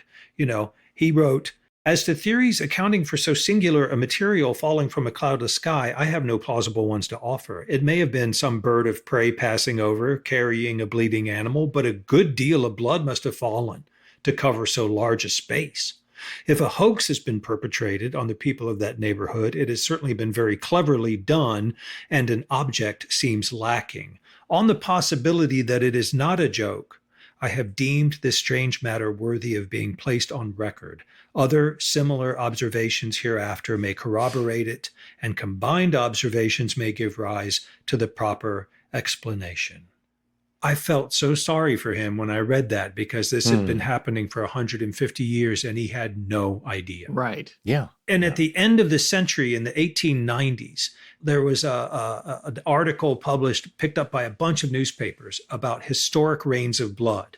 And they're like, well, you know, rains of blood are not all that common now. And then they talk about a bunch from Europe and medieval Europe. Not one from the United States is mentioned. Not one. Right. It's as if it never happened. And Frank Venable not only went on to have a distinguished career as a chemist, he became president of the University of North Carolina. Right. And was quite a celebrated personage in that system and in the state. The woman who witnessed the event was named Bass Lassiter. I had to find her name because the newspaper never mentioned it. Frank Venable never mentioned it. Her name was Bass Lassiter. She was married to someone named Cite, C-I-T-E, Lassiter. They had several children, and she just faded into obscurity. So here it all is in a nutshell, I think. You have Bass Lassiter, the quote-unquote superstitious person, sort of representing the earlier part of the century, being a good deal frightened and affected, thinking it was an evil omen. And then you have Frank Venable, who's very much the sort of materialist, scientific type who comes in and says, you know, I'm going to conduct these, you know, quantifiable tests on this substance and declare it as this material thing. But I can't help you with respect to why it happened. But I'm going to put it on the record because I believe, in a way that's very sweet, I think, and Fordian, if enough of these events are placed on the record, we can learn something about them. But he had no idea of all the events that had preceded him. Yeah. I've spent a lot of time in the area of this one. Yes. Jordan Lake is there. And when it is now, yes. It is now, it's right? All I guess underwater that's now, right. Yeah. Because I used to windsurf when I was younger, and I attended NC State University for the first 2 years. I finished school in Greensboro, but and I would go windsurfing on the lake there at Jordan Lake, which, yes, I now remember that's a reservoir because there was always danger when you fell off the board of getting speared by a tree trunk, because it was tons of tree trunks just below the top of the water. That was the best bottomland in the county. Yeah. And the best farmland in the county. Yeah. And in the 1970s, they decided to make a watershed, and they basically dug Jordan Lake. Right. And filled it up. Yeah. And New Hope Township went underwater. Okay, so that's where it was. I was wondering. Yes, that's where it was, yeah. Okay. Near Bell's Point. Okay. And it was proximal to Cypress Bridge, which is where the University of North Carolina, which was the center point of where the university was cited to be built in the 1790s. The University of North Carolina at Chapel Hill is the earliest or the first public university in the country. And they put a pin in a map at Cypress Bridge in Chatham County and said, we're going to build within a 30-mile radius of this. And it ended up being cited in Chapel Hill. Oh, interesting. That's very super inside world. Yeah. But this event was explained, had an explanation. Some anonymous tipster wrote to the Raleigh News and Observer and said, read Insect World, page 187, and you will find a solution to the shower of blood mentioned in your paper.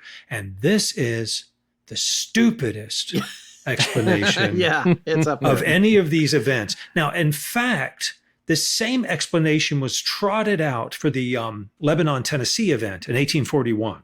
In 1841, Benjamin Hallowell, who is president of the Alexandria boarding school, wrote a letter going like, superstitious people are afraid, and here's something that'll make them feel better. This has a scientific explanation. There are many species of butterflies that, when emerging from the chrysalis state, produce a drop of red liquid that resembles blood. That's the explanation. Yeah. And then, almost as an afterthought, he writes the meat and flesh that was claimed to have been found in Lebanon was no doubt a result of the insects perishing in the process. And I'm like, who are you? Yeah. Well, So what Bass Lassiter did, what no one reported was a giant swarm of butterflies. Right. Nobody said a word Right. about that, Right. but apparently some dude in the 1600s in France was like, I've discovered my pet butterfly has emerged from the chrysalis state and left a drop of blood. Therefore, that explains all rains of blood. And in fact, in books about butterflies for the next 50 years, I found one that had a whole chapter on rains of blood. Oh, wow. No. In a book on butterflies. Okay. Yeah. Now, what's funny about this is that there was, in fact, an immense swarm of butterflies that took place in Chatham County a few years later, and it was so extraordinary that they wrote about it in the paper. Okay. And no one said anything about a rain of blood. Right. But so vomiting buzzards is one thing. It's not a particularly, stable or, sturdy explanation, but butterflies emerging from the chrysalis state is a real Hail Mary. Yeah. And again, that would be something that takes place on the ground, on tree branches or leaves near the ground. There wouldn't account for anything coming from up in the sky because you're not in the chrysalis state in the sky. You're forgetting whirlwinds, Scott. Because they turn into goo when they're doing that. They're goo. And the thing I heard a whole radio lab about it. It's really fascinating. The metamorphosis, they totally go away and come back as a different creature. They don't actually. It's wild, but they're certainly not flying, and they're certainly not up in the air during that. They're vulnerable bags of goo. And if it happened, the headline would be, "Look at all those beautiful butterflies." Yeah.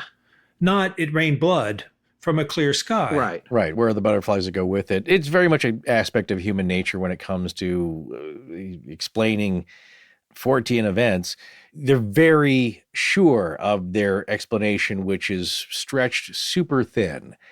And we see this a lot. Again, people hearing things like, well, it bounced off the ionosphere without fully understanding it. It's just like, it's a Hail Mary. Like, I'm just throwing this out there. That's what I got. I'm convinced it's that. I solved it. And I think it's people just kind of grasping for straws. But what we see also here, another pattern, is the rectangular pattern. Yep, absolutely. Of dispersal. And you've not come across anything else, or at least I didn't, where it was any other shape, maybe perhaps circular or in a circular pattern. But I'm just wondering, like, how does this come from the sky? How does this manifest and then drop down? Either the sky is clear. Yeah. And there's a slight wind. Yeah.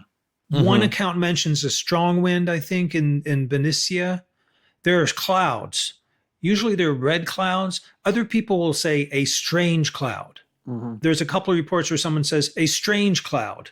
The blood falls continued until, as far as I can trace them, February 27th, 1902, where there was a shower of blood in the Beachland, Kentucky, which fell around the residence of a wealthy farmer named John Grigsby.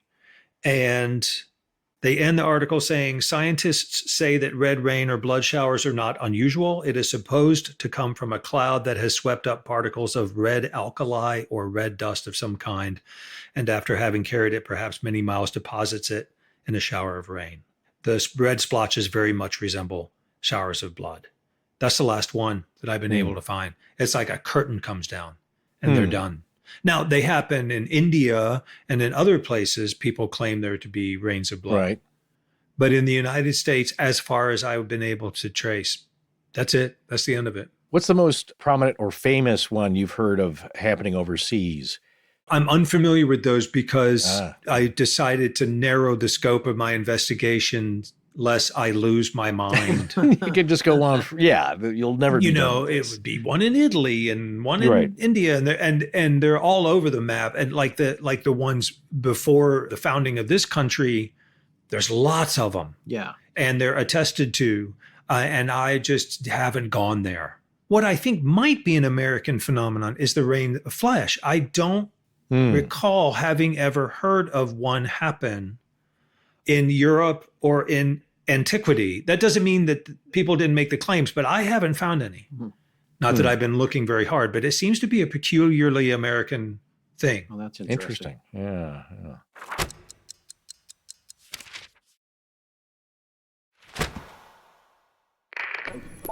I'm Dewey Yates, and this is Astonishing Legends. Let's get back to the show. When we first started talking about this, and as we've gone through these various events in both of these parts of the series, I don't sense that you have a strong desire to figure out what it is. You're more fascinated by the events themselves and how they've been perceived culturally, as opposed to what in the hell is happening here. Well, I think it's because I'm so unqualified to offer. That never stops us. You know what? I'll tell you what, for this, I kind of am. Yeah. In a way.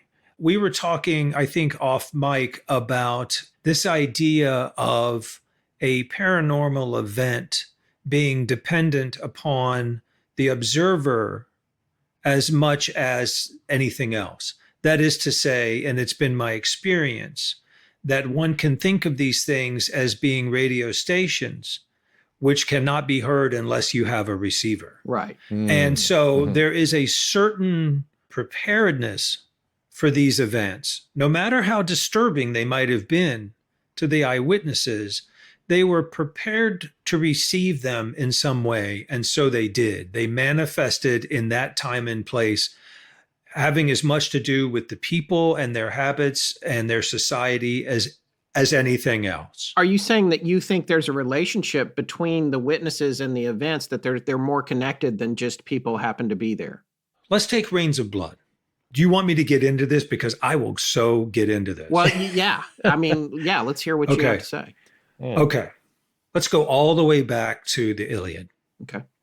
When we started, I read that thing from a 1914 quote from the Iliad where he said Zeus hurtled down drops of blood as a portent of slaughter. And then I read an essay about one passage from the Iliad, 16459. And this essay was written by someone named Donald Laytoner, and I hope I'm not mispronouncing his name. And it's Pouring Bloody Drops, the Grief of Zeus.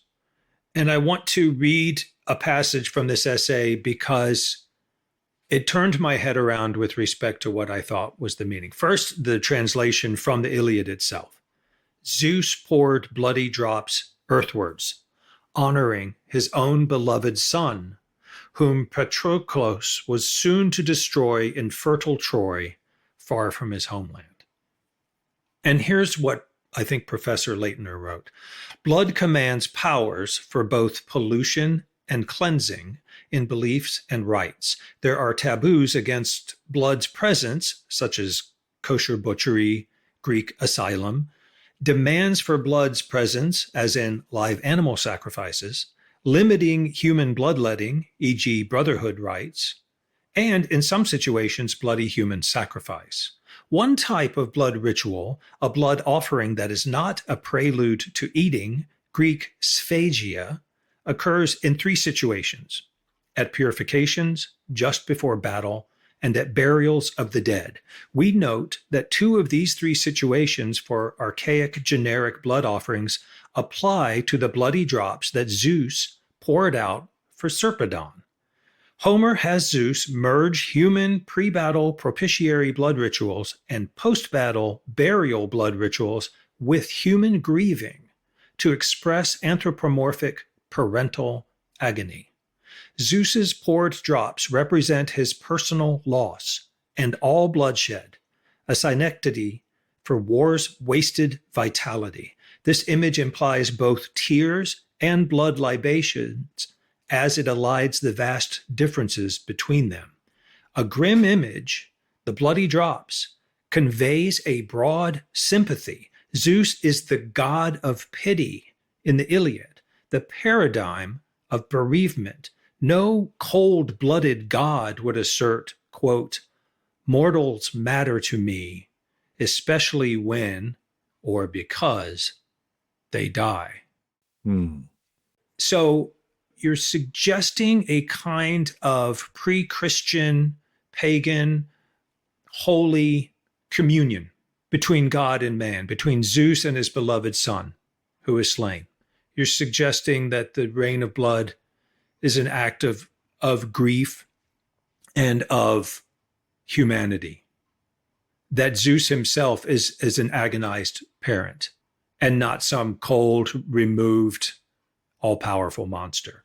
And if you go back to Joel 2, now this was the prophetic text in the Old Testament that the schismatics believed was the perfect accomplishment when they separated from the Presbyterians. I should hasten to say that this was when they were being led by a very charismatic figure named Richard McNemar, who a year or 2 later actually met Shakers. He didn't know they existed and ended up becoming a Shaker himself. So the origin of the Shakers, as I incorrectly stated, predates this. They go back to the middle of the 1700s.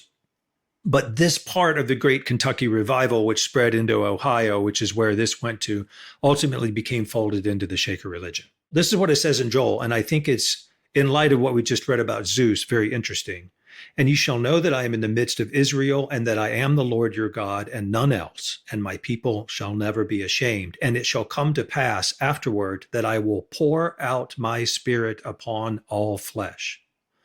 And your sons and daughters shall prophesy, your old men shall dream dreams, and your young men shall see visions. And also upon the servants and upon the handmaids in those days will I pour out my spirit. And I will show wonders in the heavens and in the earth, blood and fire and pillars of smoke." Now, when it rained on slaves, or when Nat Turner was laboring in the fields and saw drops of blood upon the corn, it was being poured out to the servants and the handmaids.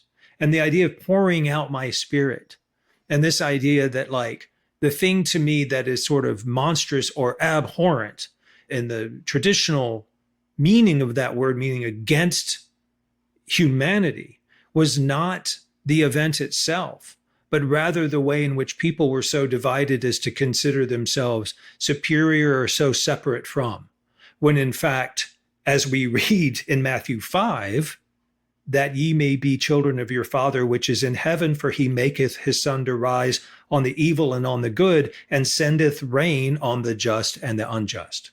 I want to be careful to say, I'm not a Christian and I am not proselytizing. Mm-hmm. What I am saying is that a lot of these people were, mm-hmm. and they were familiar not only with Scripture, but with Homer in ways mm-hmm. that I don't think that we are. And the other thing Jesus said is, in the morning it will be foul weather. This is what he said. The Pharisees also with the Sadducees came, and tempting desired him that he would show them a sign from heaven. He answered and said unto them, when it is evening, you say, it will be fair weather, for the sky is red, and in the morning it will be foul weather today, for the sky is red and lowering. O ye hypocrites, you can discern the face of the sky, but can you not discern the signs of the times? The actual origin of the word blood, what is that, etymology? Yes. Entomology, like butterflies emerging from the chrysalis state. We've talked about etymology on this series. When we go back to the English word blood, it was originally meant to bless. Those words have the same root, blood and bless. And I found an article that was printed in the Marshfield Times in September of 1892, and I'll read you this passage from it. Blood is the flower and bloom of life. From blood, we have Bledsian and Bletzian, all Anglo-Saxon, and Bletzian has in Middle English been softened down into blessin or bless, so that to bless originally meant to consecrate by blood. In nearly all creeds of antiquity, a blood rite was used to make a life bond between man and God. In the covenant sacrifice of Exodus, Moses sprinkled half of the blood on the altar. The rest he sprinkled on the people. The fundamental idea of sacrifice and blood sprinkling was not that of a sacred tribute, but of a communion between God and his worshipers. Similarly, among other early nations and among savage peoples of our own day, the blood rite possessed and possesses a mysterious force. Now, that doesn't come anywhere close to saying what is the sort of material machine that made it rain blood. But what I am saying is that when you are confronted with the fact that everyone from all walks of life were united by these events, a slave in Southampton County, Virginia, slaves in Lebanon, Tennessee, Dr. Troost from the Netherlands, Professor Troost, Dr. Sale, the abolitionists in Boston, and William Lloyd Garrison, who talked about it as a rain of blood. All these people were united by that event, and it brought out sort of their own aspects. And in that sense, it was a kind of communion between man and man. And I think of it in that sense as not being an awful negative sign of the end of the world or a great terrible war coming, but more of just almost like Zeus, the god of pity, shedding tears for his beloved. So that's the rain of blood. I couldn't for the world hazard a guess about how or why it would rain blood. Yeah. And I think that we as a society now have become decidedly materialistic. And we depend upon, if you watch TV shows about ghost hunting, they bring machines to measure things and record things. Yeah, we own a bunch of those. Yeah. And we've talked about it in this, how in the 19th century, the sort of superstitious receded while the sort of scientific advanced. And the scientific method, as we know, is dependent upon things that are provable and predictable and reproducible and measurable and quantifiable. Now, I love that. The reason I can look at your faces and talk to you right now is because of science. The reason I was able to find all of this wealth of magnificent material is because of science. The reason that my young son's life was saved when he was diagnosed with leukemia is because of science. But I've never seen it as exclusive to a belief in the powers of the unseen world, for the way in which it can directly contribute to our consciousness and growth as a race. And to deny it and to push it away and to damn the data is to do a terrible disservice to us as human beings, because we know it's there and is available to us. And I think that we've lost something that is our rightful heritage. In a large part, some of us haven't. But so that's where I'm coming from, is that I think this was the vestiges of that. With respect to rains of flesh, I would say safely that it is a possible artifact of a non-human intelligence in a way that's almost like terraforming. Really? And again, we go back to scripture. Talking about Moses and Exodus and sprinkling blood on the altar and on the people. Okay, in Exodus, you have the Israelites who've left Egypt and all they do is complain the whole time. They're just constantly complaining. Oh man, we had melon and garlic in Egypt and now we got nothing and this sucks, And then Moses goes to get the freaking 10 commandments. And what do? They make an idol out of gold just as quickly as they can, start worshiping that. What a bunch of babies. So in Exodus 16, the Lord spake unto Moses, saying, I have heard the murmurings of the children of Israel. Speak unto them, saying, At evening you shall eat flesh, and in the morning you shall be filled with bread, and you shall know that I am the Lord your God. Same thing that Joel says. You shall know that I'm the Lord your God. In Numbers 11, we read, and there went forth a wind from the Lord and brought quails from the sea and let them fall by the camp, as it were a day's journey on this side, and as it were a day's journey on the other side round the camp, and as it were 2 cubits high upon the face of the earth. And in the Quran, 257, and remember when we shaded you with clouds and sent down to you manna and quails, saying, eat from the good things we have provided for you. The evildoers certainly did not wrong us, but wronged themselves. And then manna, which is different from the meat. So there is this scriptural antecedent for the Lord providing meat with a wind, right? And then manna, which literally translates to what is it? Yeah, right. We don't know what this is. What is it? And it's like you can bake it or something. This is the bread that you'll eat. What's really amazing to me is that Christ combined the two and added a metaphorical context in Corinthians 1, 23 and 24. For I have received of the Lord that which also I delivered unto you, that the Lord Jesus, the same night in which he was betrayed, took bread, and when he had given thanks, he brake it and said, take, eat, this is my body, which is broken for you.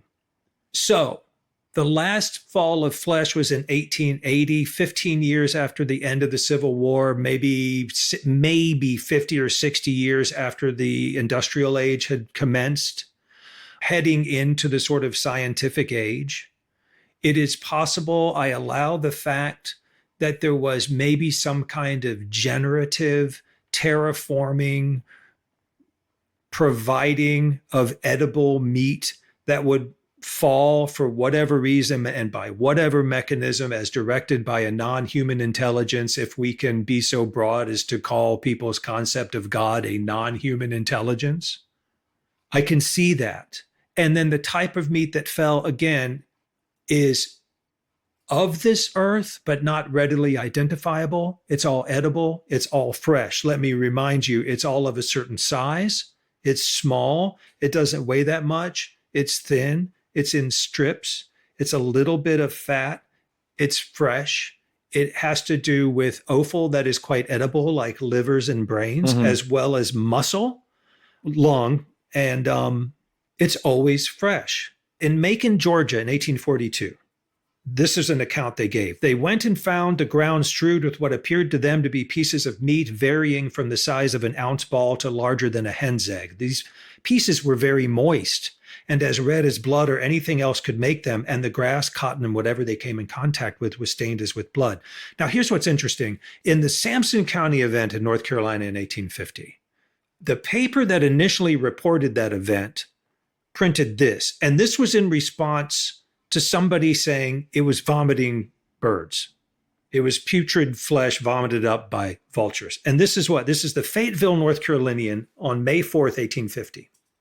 In regard to the opinion set forth in the following article respecting the phenomena and its causes, we beg leave to differ from anyone who asserts, we care not how learned he is, that said showers were caused by the upheavings of turkey buzzards or the taking up of putrid flesh by a whirlwind, and we pronounce such an opinion erroneous for the following philosophical reason. In several instances, and particularly in the one we published, where this phenomenon has taken place, those who saw the occurrence expressly state that there was blood with the flesh and that it ran out of it onto the leaves or grass. If anyone ever saw blood run from putrid flesh, we will give up the point.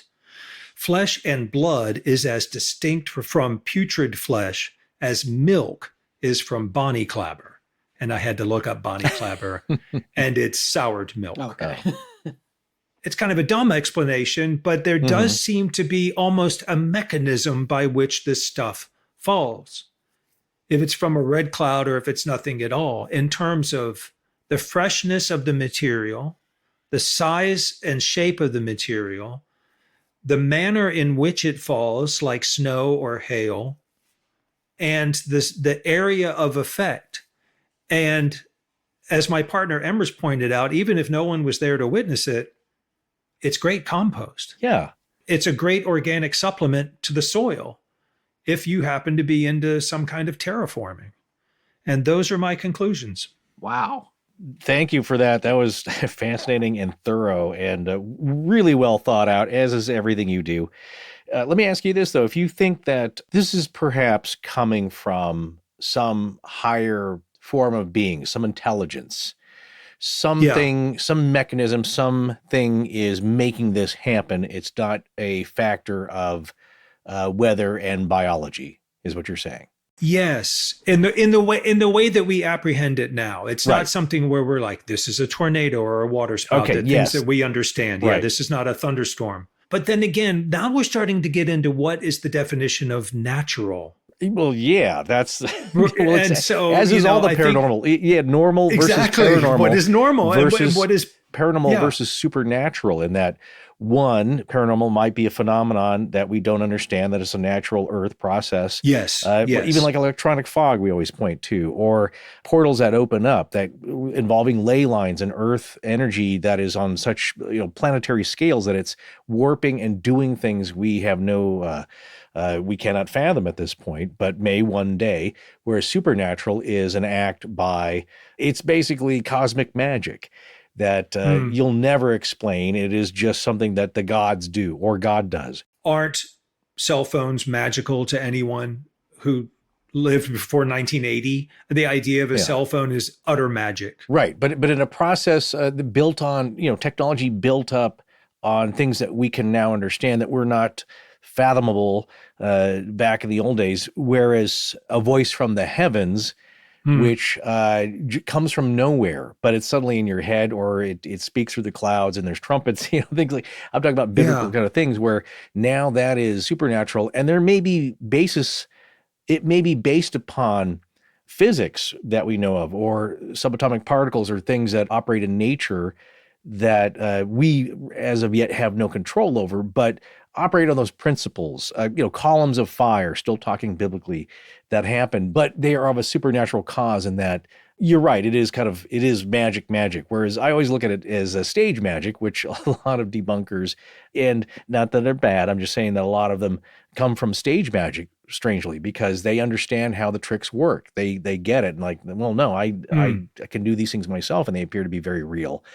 But in the case of stage magic, there's a rabbit that is already in the hat, or it gets shoved into the hat. It's not like a rabbit suddenly materializes out of nothing, where if this is something produced by some higher form of power or consciousness or energy, basically it's being created by a process that is just not natural or earth science as we know it. Is this then a message, or is it a happening that we now gather meaning from? Is this a message from something else? Like, well, here you go. Like, well, as is the manna from heaven, that is, I'm here. I am your almighty Father, and I will take care of you. But you got to trust me. You got to have faith in me. Mm-hmm. But here's some food. While all the complaining, but just know that it's coming from me, much as you want your dog to know that you're the one feeding it. Like, food doesn't just appear magically. Like, I'm the one who's feeding you. I'm taking care of you. You got to be nice to me. And so, or is this something that's happening from as another process, and we're just developing all this meaning around it? It's the bizarre happening. I think that's above my pay grade. I will say that for a long time, I felt that the world is basically a neutral place, and that our reality is shaped on how we react to events. How we react to events determines our reality. And by that, I mean, I keep going back to what Rebecca Crouch said, where she was like, I had the feeling that my husband and son who were away were somehow torn to pieces and being delivered back to me. Yeah. I had the belief that it was some kind of miracle of God that we did not yet understand. And she thought about it in those terms, as opposed to, holy crap, here comes the 4 horsemen of the apocalypse, which is another way of interpreting it. The showers of blood being, oh, this is scary and terrible and weird and awful and I'm frightened, or it's Zeus pouring out the bloody drops as a kind of a grief, in a way of saying humanity is so lost and so opposed one to the other, instead of being the collective whole that we really are, that I weep for you. And so is that really what's happening, or is that the meaning we assign to it? I think that optimists die happy. I think that if you're an optimist, even if you're wrong, which you're probably not, it goes back to what I was saying at the beginning of how the extent to which I believe that we shape and influence our physical environment through intention, purely through intention. And the idea of tulpa and thought forms as being real things that have an effect on their environment. Think about it like this. If you leave the house one morning and you're in a terrible mood and you're scowling and you won't look people in the eye, people will treat you radically differently. If you go and look people in the eye and smile and are friendly to them, you might get into a conversation that may be incredibly beneficial to you as a human being. Right. And that is just a very simple way in which your intention can radically alter your reality. Is it a thing that's happening independent of us and then we are simply deciding what the meaning is ourselves? I don't know. I think it's more of a Buddhist idea of a rising codependence that it's Alan Watts. If you look at the sky, then you are the sky. Yeah. Right. And then that stuff gets really deep really quick, and I can only wade in up to my ankles. No, but I love the Alan Watts mention. Alan Watts and Charles Ford at my dinner party. There you go. As AIs now, as singularities, chatbots talking at each other. Well, no, thank you for that. I totally get that. It's totally fair. I understand what you're talking about. And I'll go along with some of that. And especially, I think what you just mentioned is one of the notes I wrote down for myself is it being kind of a manifested, quote unquote, big term bandied about these days, manifested phenomenon of the times for their understandable context for the people during those times. If that happened now, how would people react to this? Well, it has to happen on a grand scale, and even then, like strange things happen today. If you just pay attention to the news, absolutely, things are happening. Absolutely, UFOs appearing. They shut down the airport in China. You have a lot of things happening all the time, and not that we're jaded, we're just bombarded. We don't have time like folks did back here in the 19th century to come maybe more focus on it and reflect on it. And now it's just, because of our advanced communications, so much weird stuff is happening all the time. It seems, if you really pay attention, that one part of the population who doesn't want to believe, not that they don't want to believe, or they're just not prone to believing in kind of miracle kind of stuff. It's like, all right, just, weird people saying weird stuff to get some notoriety. Okay. And then you have other people who are curious about this stuff. It's just the volume of stuff is so much, you try and keep up with it. And then you have folks like us who try and pay attention to as much as we can and just take note of it. And more of the 14 bent, let's try and catalog this, remember this for next time, and start a podcast and talk about it.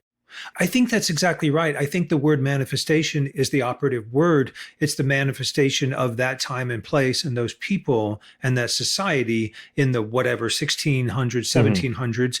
You had the fairy folk, you had the fae, right. And now we have the green men or whatever. And there's so many similarities between the sort of basic reports of these phenomenon, and yet they manifest in different ways based on, I guess, where we're at collectively. And then you start getting into ideas of Jungian consciousness. And again, it starts to get really big really quickly. But we have our own weird stuff, lots and lots of wonderful weird stuff these days. And other people in other times had theirs. Yeah, absolutely. As I mentioned here with manna, if manna was rained down on ancient peoples, the Hebrews, that it possibly could be a manna machine and of extraterrestrial or alien origin, something to feed us out in the desert, and that it was actually a device. And I think the description that I had read is that it appeared to them, the Israelites, to have come down in kind of a fog or mist or flakes and just kind of ended up as a coating that grew. As the sun came up, they saw this as maybe kind of like how frost forms, and that it just kind of like maybe softly came down and grew and formed. They are able to flake it off and then mill that or knead that into bread, I think, of some kind, or that it was edible. Yeah. And so it's interesting in that it's the same kind of offering or just a falling down as it was described as flakes or snow falling and then kind of gelling. As for the other stuff, my other notes here, How would people handle this today? I think in just all manner and like it would, until many people would just be like just one other weird headline, some other clickbait. And you don't know what to trust these days unless it happens to you. As a manifested phenomenon, I wonder if that happens today, but maybe much more on an individual level. Like you said, you're the radio receiver. You have to be on the right station to get the message intended for you if you just pay attention. As for Charles Fort, it kind of reminded me of the Sargasso Sea concept that he had of just an area that weird stuff comes out of. That it's just it's like that's a good call. Yeah, it's just a weird. And I think he had a version for the sky, like it's a great Sargasso Sea in the sky where just weird crap comes out of it for a little part and closes back up again. I don't know the shape of that cookie cutter dispenser, but could be rectangular. But basically stuff is opening up, it's falling out, and it closes up and it goes on about its business, and it happens in certain areas. Perhaps, like I said, if it's the South, I don't know, maybe there's ley lines involved, whatever is happening in those areas, but perhaps also meant for the people of the time. That could also be a cultural thing of their piousness, the Bible Belt, as you say, or would be happening there because it's more likely to happen there for those people as a message. And then my other idea that it is maybe the garbage disposal concept, and that as Scott and I covered Mel's Hole, I just remember some account of people saying like, oh man, I see people throw all kinds of crap down there. Refrigerators, dead cows, tires, just junk. And and then we started wondering like, well, it's like the idea of a black hole. If it's swallowing up matter, is the concept of a white hole theoretically possible, and that stuff is coming out of it? If it goes into it and it's being an abandoned trash compactor, is there garbage coming out from some other realm into our area here? And so that is the Mel's Hole concept, I would call it, in that somewhere else, somebody is throwing in cows or grinding stuff up, or it's just, it's like sadly what they do with roadkill. It gets rendered. And in some other realm or dimension or plane of existence, something is some kind of meat, or it could be matter from our own realm, cows and animals, and sadly sometimes a human, and it's being taken into this grinder and being spit out in some other fashion, or is it from somewhere else? But basically, stuff's going to come in, stuff's going to come out. And so, like in Mel's Hole, like some other dimension, like who keeps dumping refrigerators into our realm here? Stop it. And then you get like a cargo cult of the technology of a 70s Frigidaire. Yeah, exactly. Wow. This stuff is just coming in, and in this time and period, and like I said, if things are timeless, who's to say it's not going to happen again? It just hasn't happened for a long time. It's like haunted houses we were talking about earlier. It's that just because the Conjuring house is very haunted for one family, and then another couple owns it for 20, 30 years, and nothing ever happens. And then does that debunk everything else? No, it's just like there was a quiet period, and not meant for those folks, like we were saying here. It was meant for certain people who are tuned a certain way to receive the message. So the one thing I want to say is that of all, I don't know what you call it, paranormal, high strangeness events, the thing that's so amazing to me about Rains of Blood and Flesh is how much evidence there is, how many witnesses there were. I cannot think of one event that was witnessed by one person. Sometimes there were hundreds of them, several of them, entire families witnessed these events. They wrote letters that were then published in newspapers. So we have firsthand accounts just over and over and over where we can actually sort of compile the data and do a comparative analysis, as opposed to, I saw something I couldn't get a picture of. It seems like most really weird things that happen really want to elide being pinned down in any way, being documented in any way. And then people will say, I had this experience, and they're perfectly sincere. And other people go like, well, it's because you're nuts, prove it. Right. So this is so strange. And because it's so materialistic in its own way, it made me think that it would have a prosaic explanation. Well, clearly this was a physical thing that happened. And so it must have been some weather phenomenon that we don't know about. But the more I've looked into it, the more that does not appear to be the case.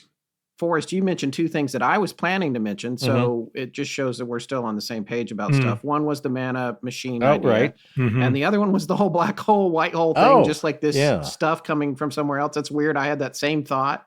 So what's interesting to me about the mana machine idea, just like this clunky mechanical device or whatever, there was a book in 1978 called The Mana Machine by George Sassoon and Rodney Dale, a couple of English scientists. One of them was, convinced that was looking at the Kabbalah and saying, and by the way, I've only done cursory research on this, so forgive me, theologians and people that know more about this than I do.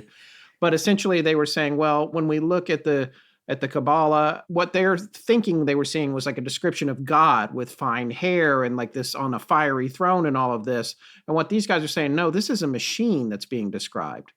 And it's nuclear powered, and you carry it around in the Ark of the Covenant, and it provides food for the Israelites for 40 years in the desert.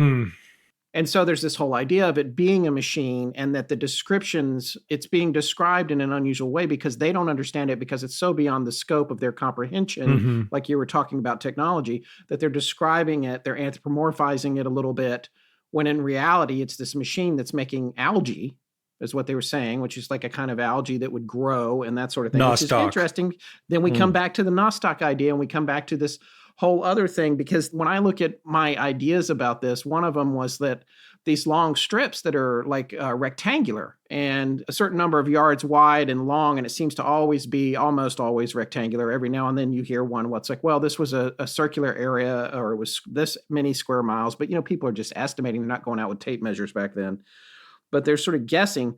But it does seem like it's a product coming from some mechanical device that A, is either something moving on a path, or because it's never described that I know of, Tom, and you have to tell me of it. Like, how you can sometimes look, especially in North Carolina, at a heavy rain and see it coming towards you. It can be just half a block away. You're dry and you see it approaching.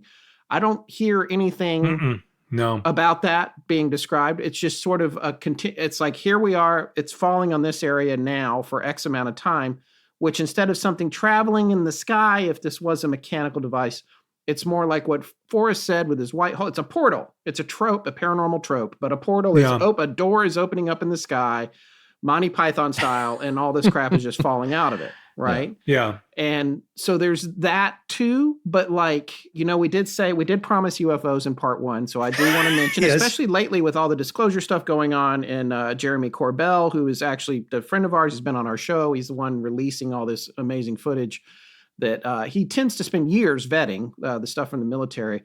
And one of the things that they talk about, which came out, I guess, 2 or 3 years ago now, which he had for several years before that, but was checking it out, is the jellyfish UFO that goes across the base that can only be seen with thermal imaging systems, sophisticated ones. And it was enough that the military was freaked out about it, and of course, I can't remember who, is it Mick West, Forrest, who's one of the UFO debunkers? Well, he is, let's say he's the one who is providing alternative prosaic explanations. Yeah, it's like, this is a collection of balloons or whatever, but it's also nearly transparent in sections. You can see, when you watch the footage, you can see through it. But the other thing, and it's not in the clip, so I guess we have to take it with a grain of salt, but the implication from the military and through Corbell in that particular situation was that whatever that thing was, it also went into a lake and went underwater for 17 minutes. Yeah. And then came back out and had no reaction to the physical transition of mediums from air to water. And when it came out of the lake that it went into, it shot up into the sky. And they're concerned about it because it was at a base. It was in a combat zone. Yeah. So, but whatever this thing was, it opened the door to this idea. And I mean, obviously a lot of UFO and UAP experts have said for a long time, they're there. There's a lot of them. We just can't see them. Right. They're out there. But that sort of solidified that idea. It's like, wow, here's the thing that we couldn't see if we don't have thermal imaging.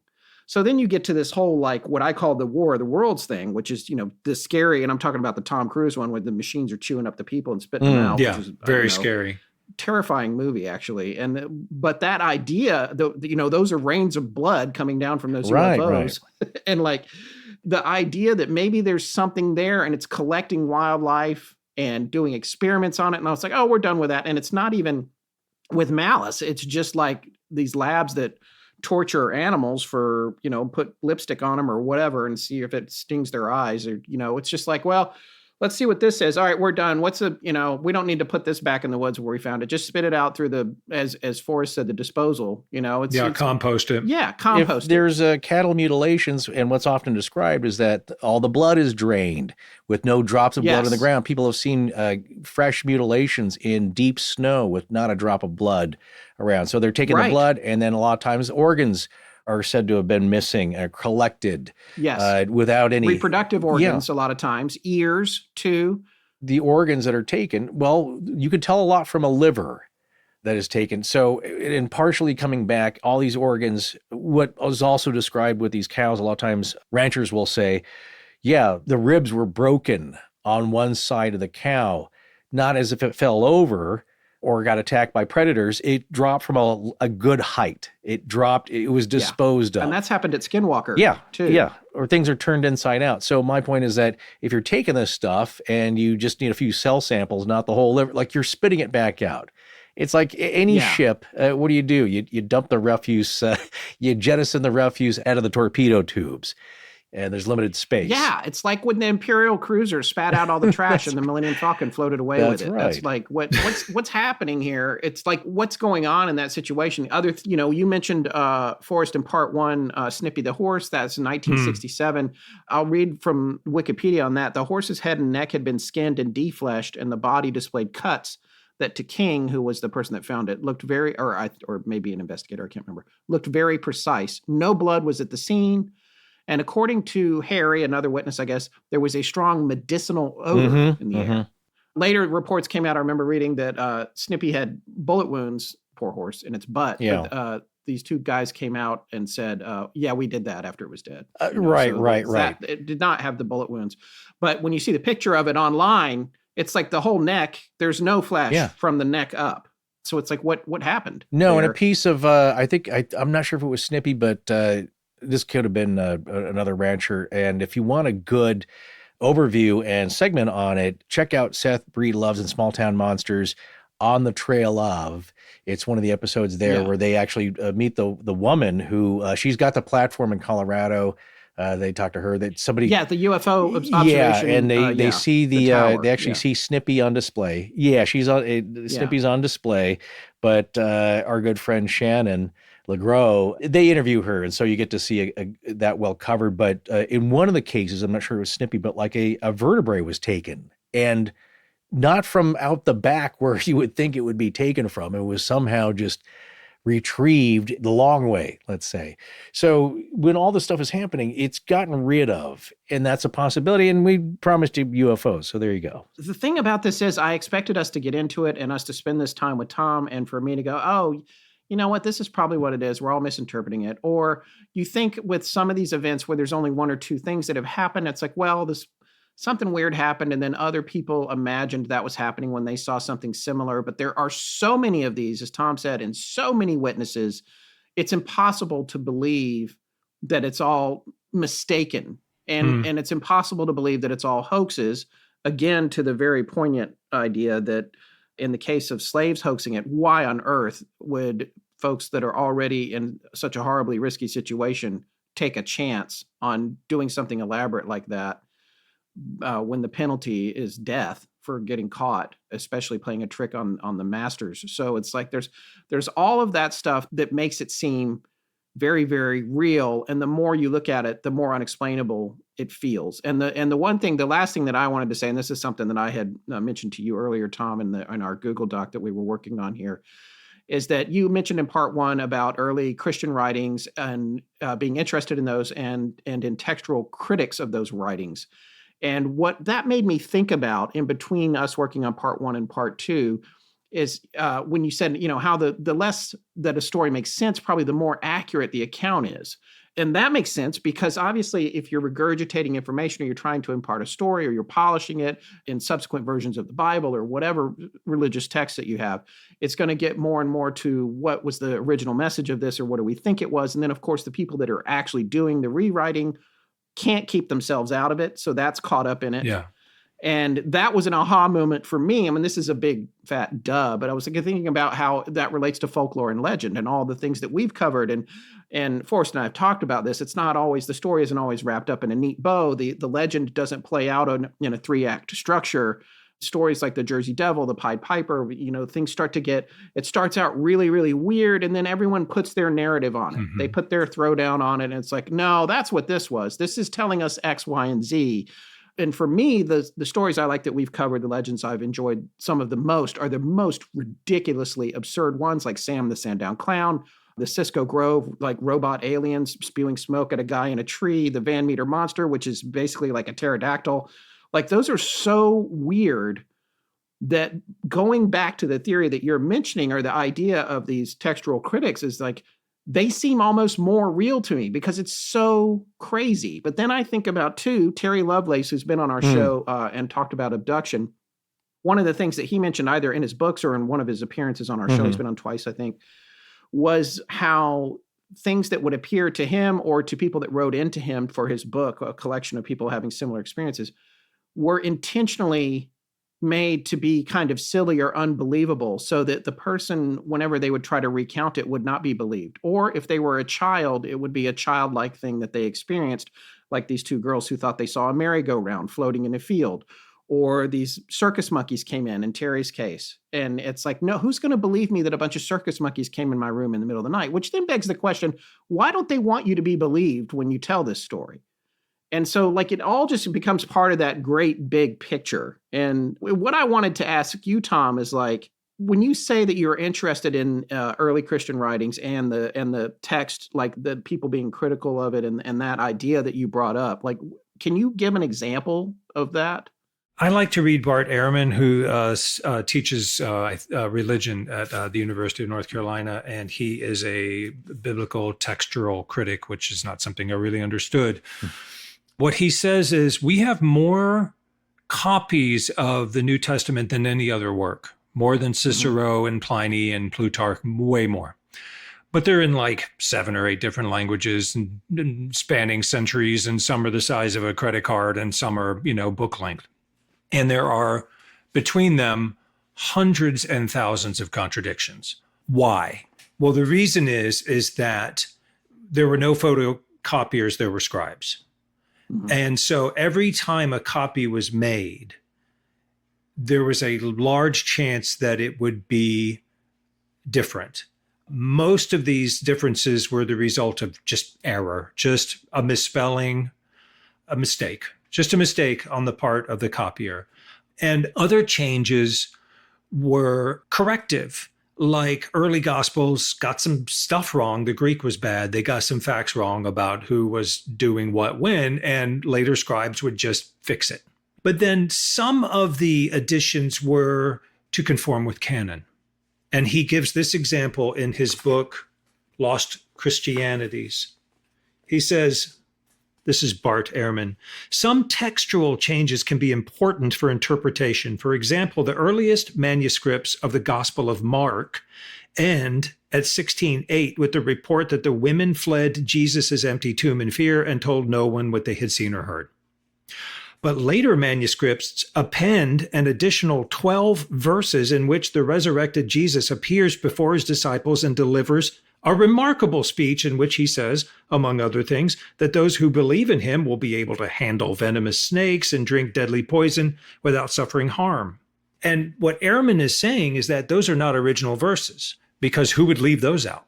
Right. Those were added later. And why were those added later? Because many of the early followers of Christ were observant Jews, just as Christ was. This whole idea of a Christian religion had yet to exist. And there was a sect of Christ's followers who were Jews, who conformed with the law.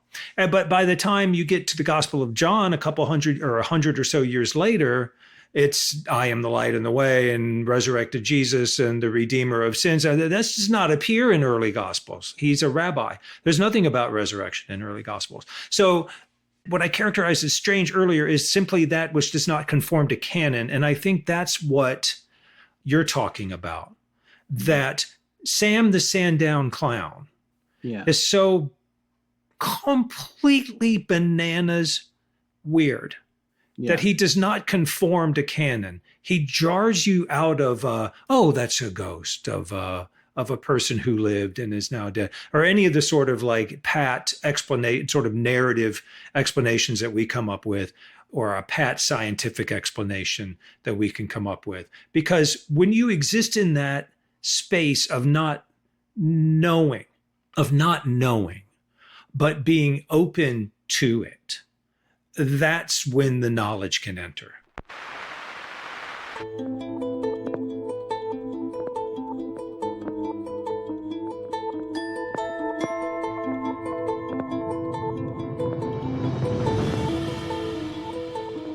That's going to wrap up episode 292 of Astonishing Legends. A very warm thank you to our special guest, Tom Maxwell.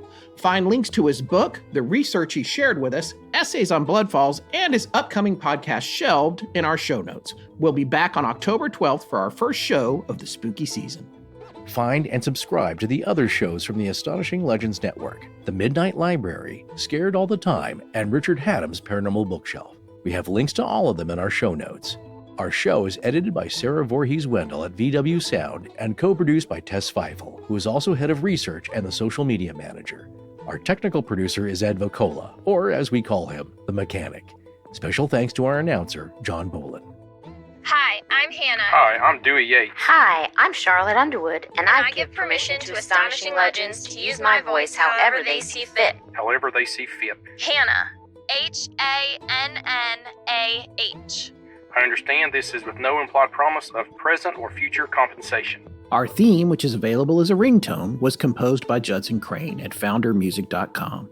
All other music and sound design for the show is composed and created by Alan Carestia.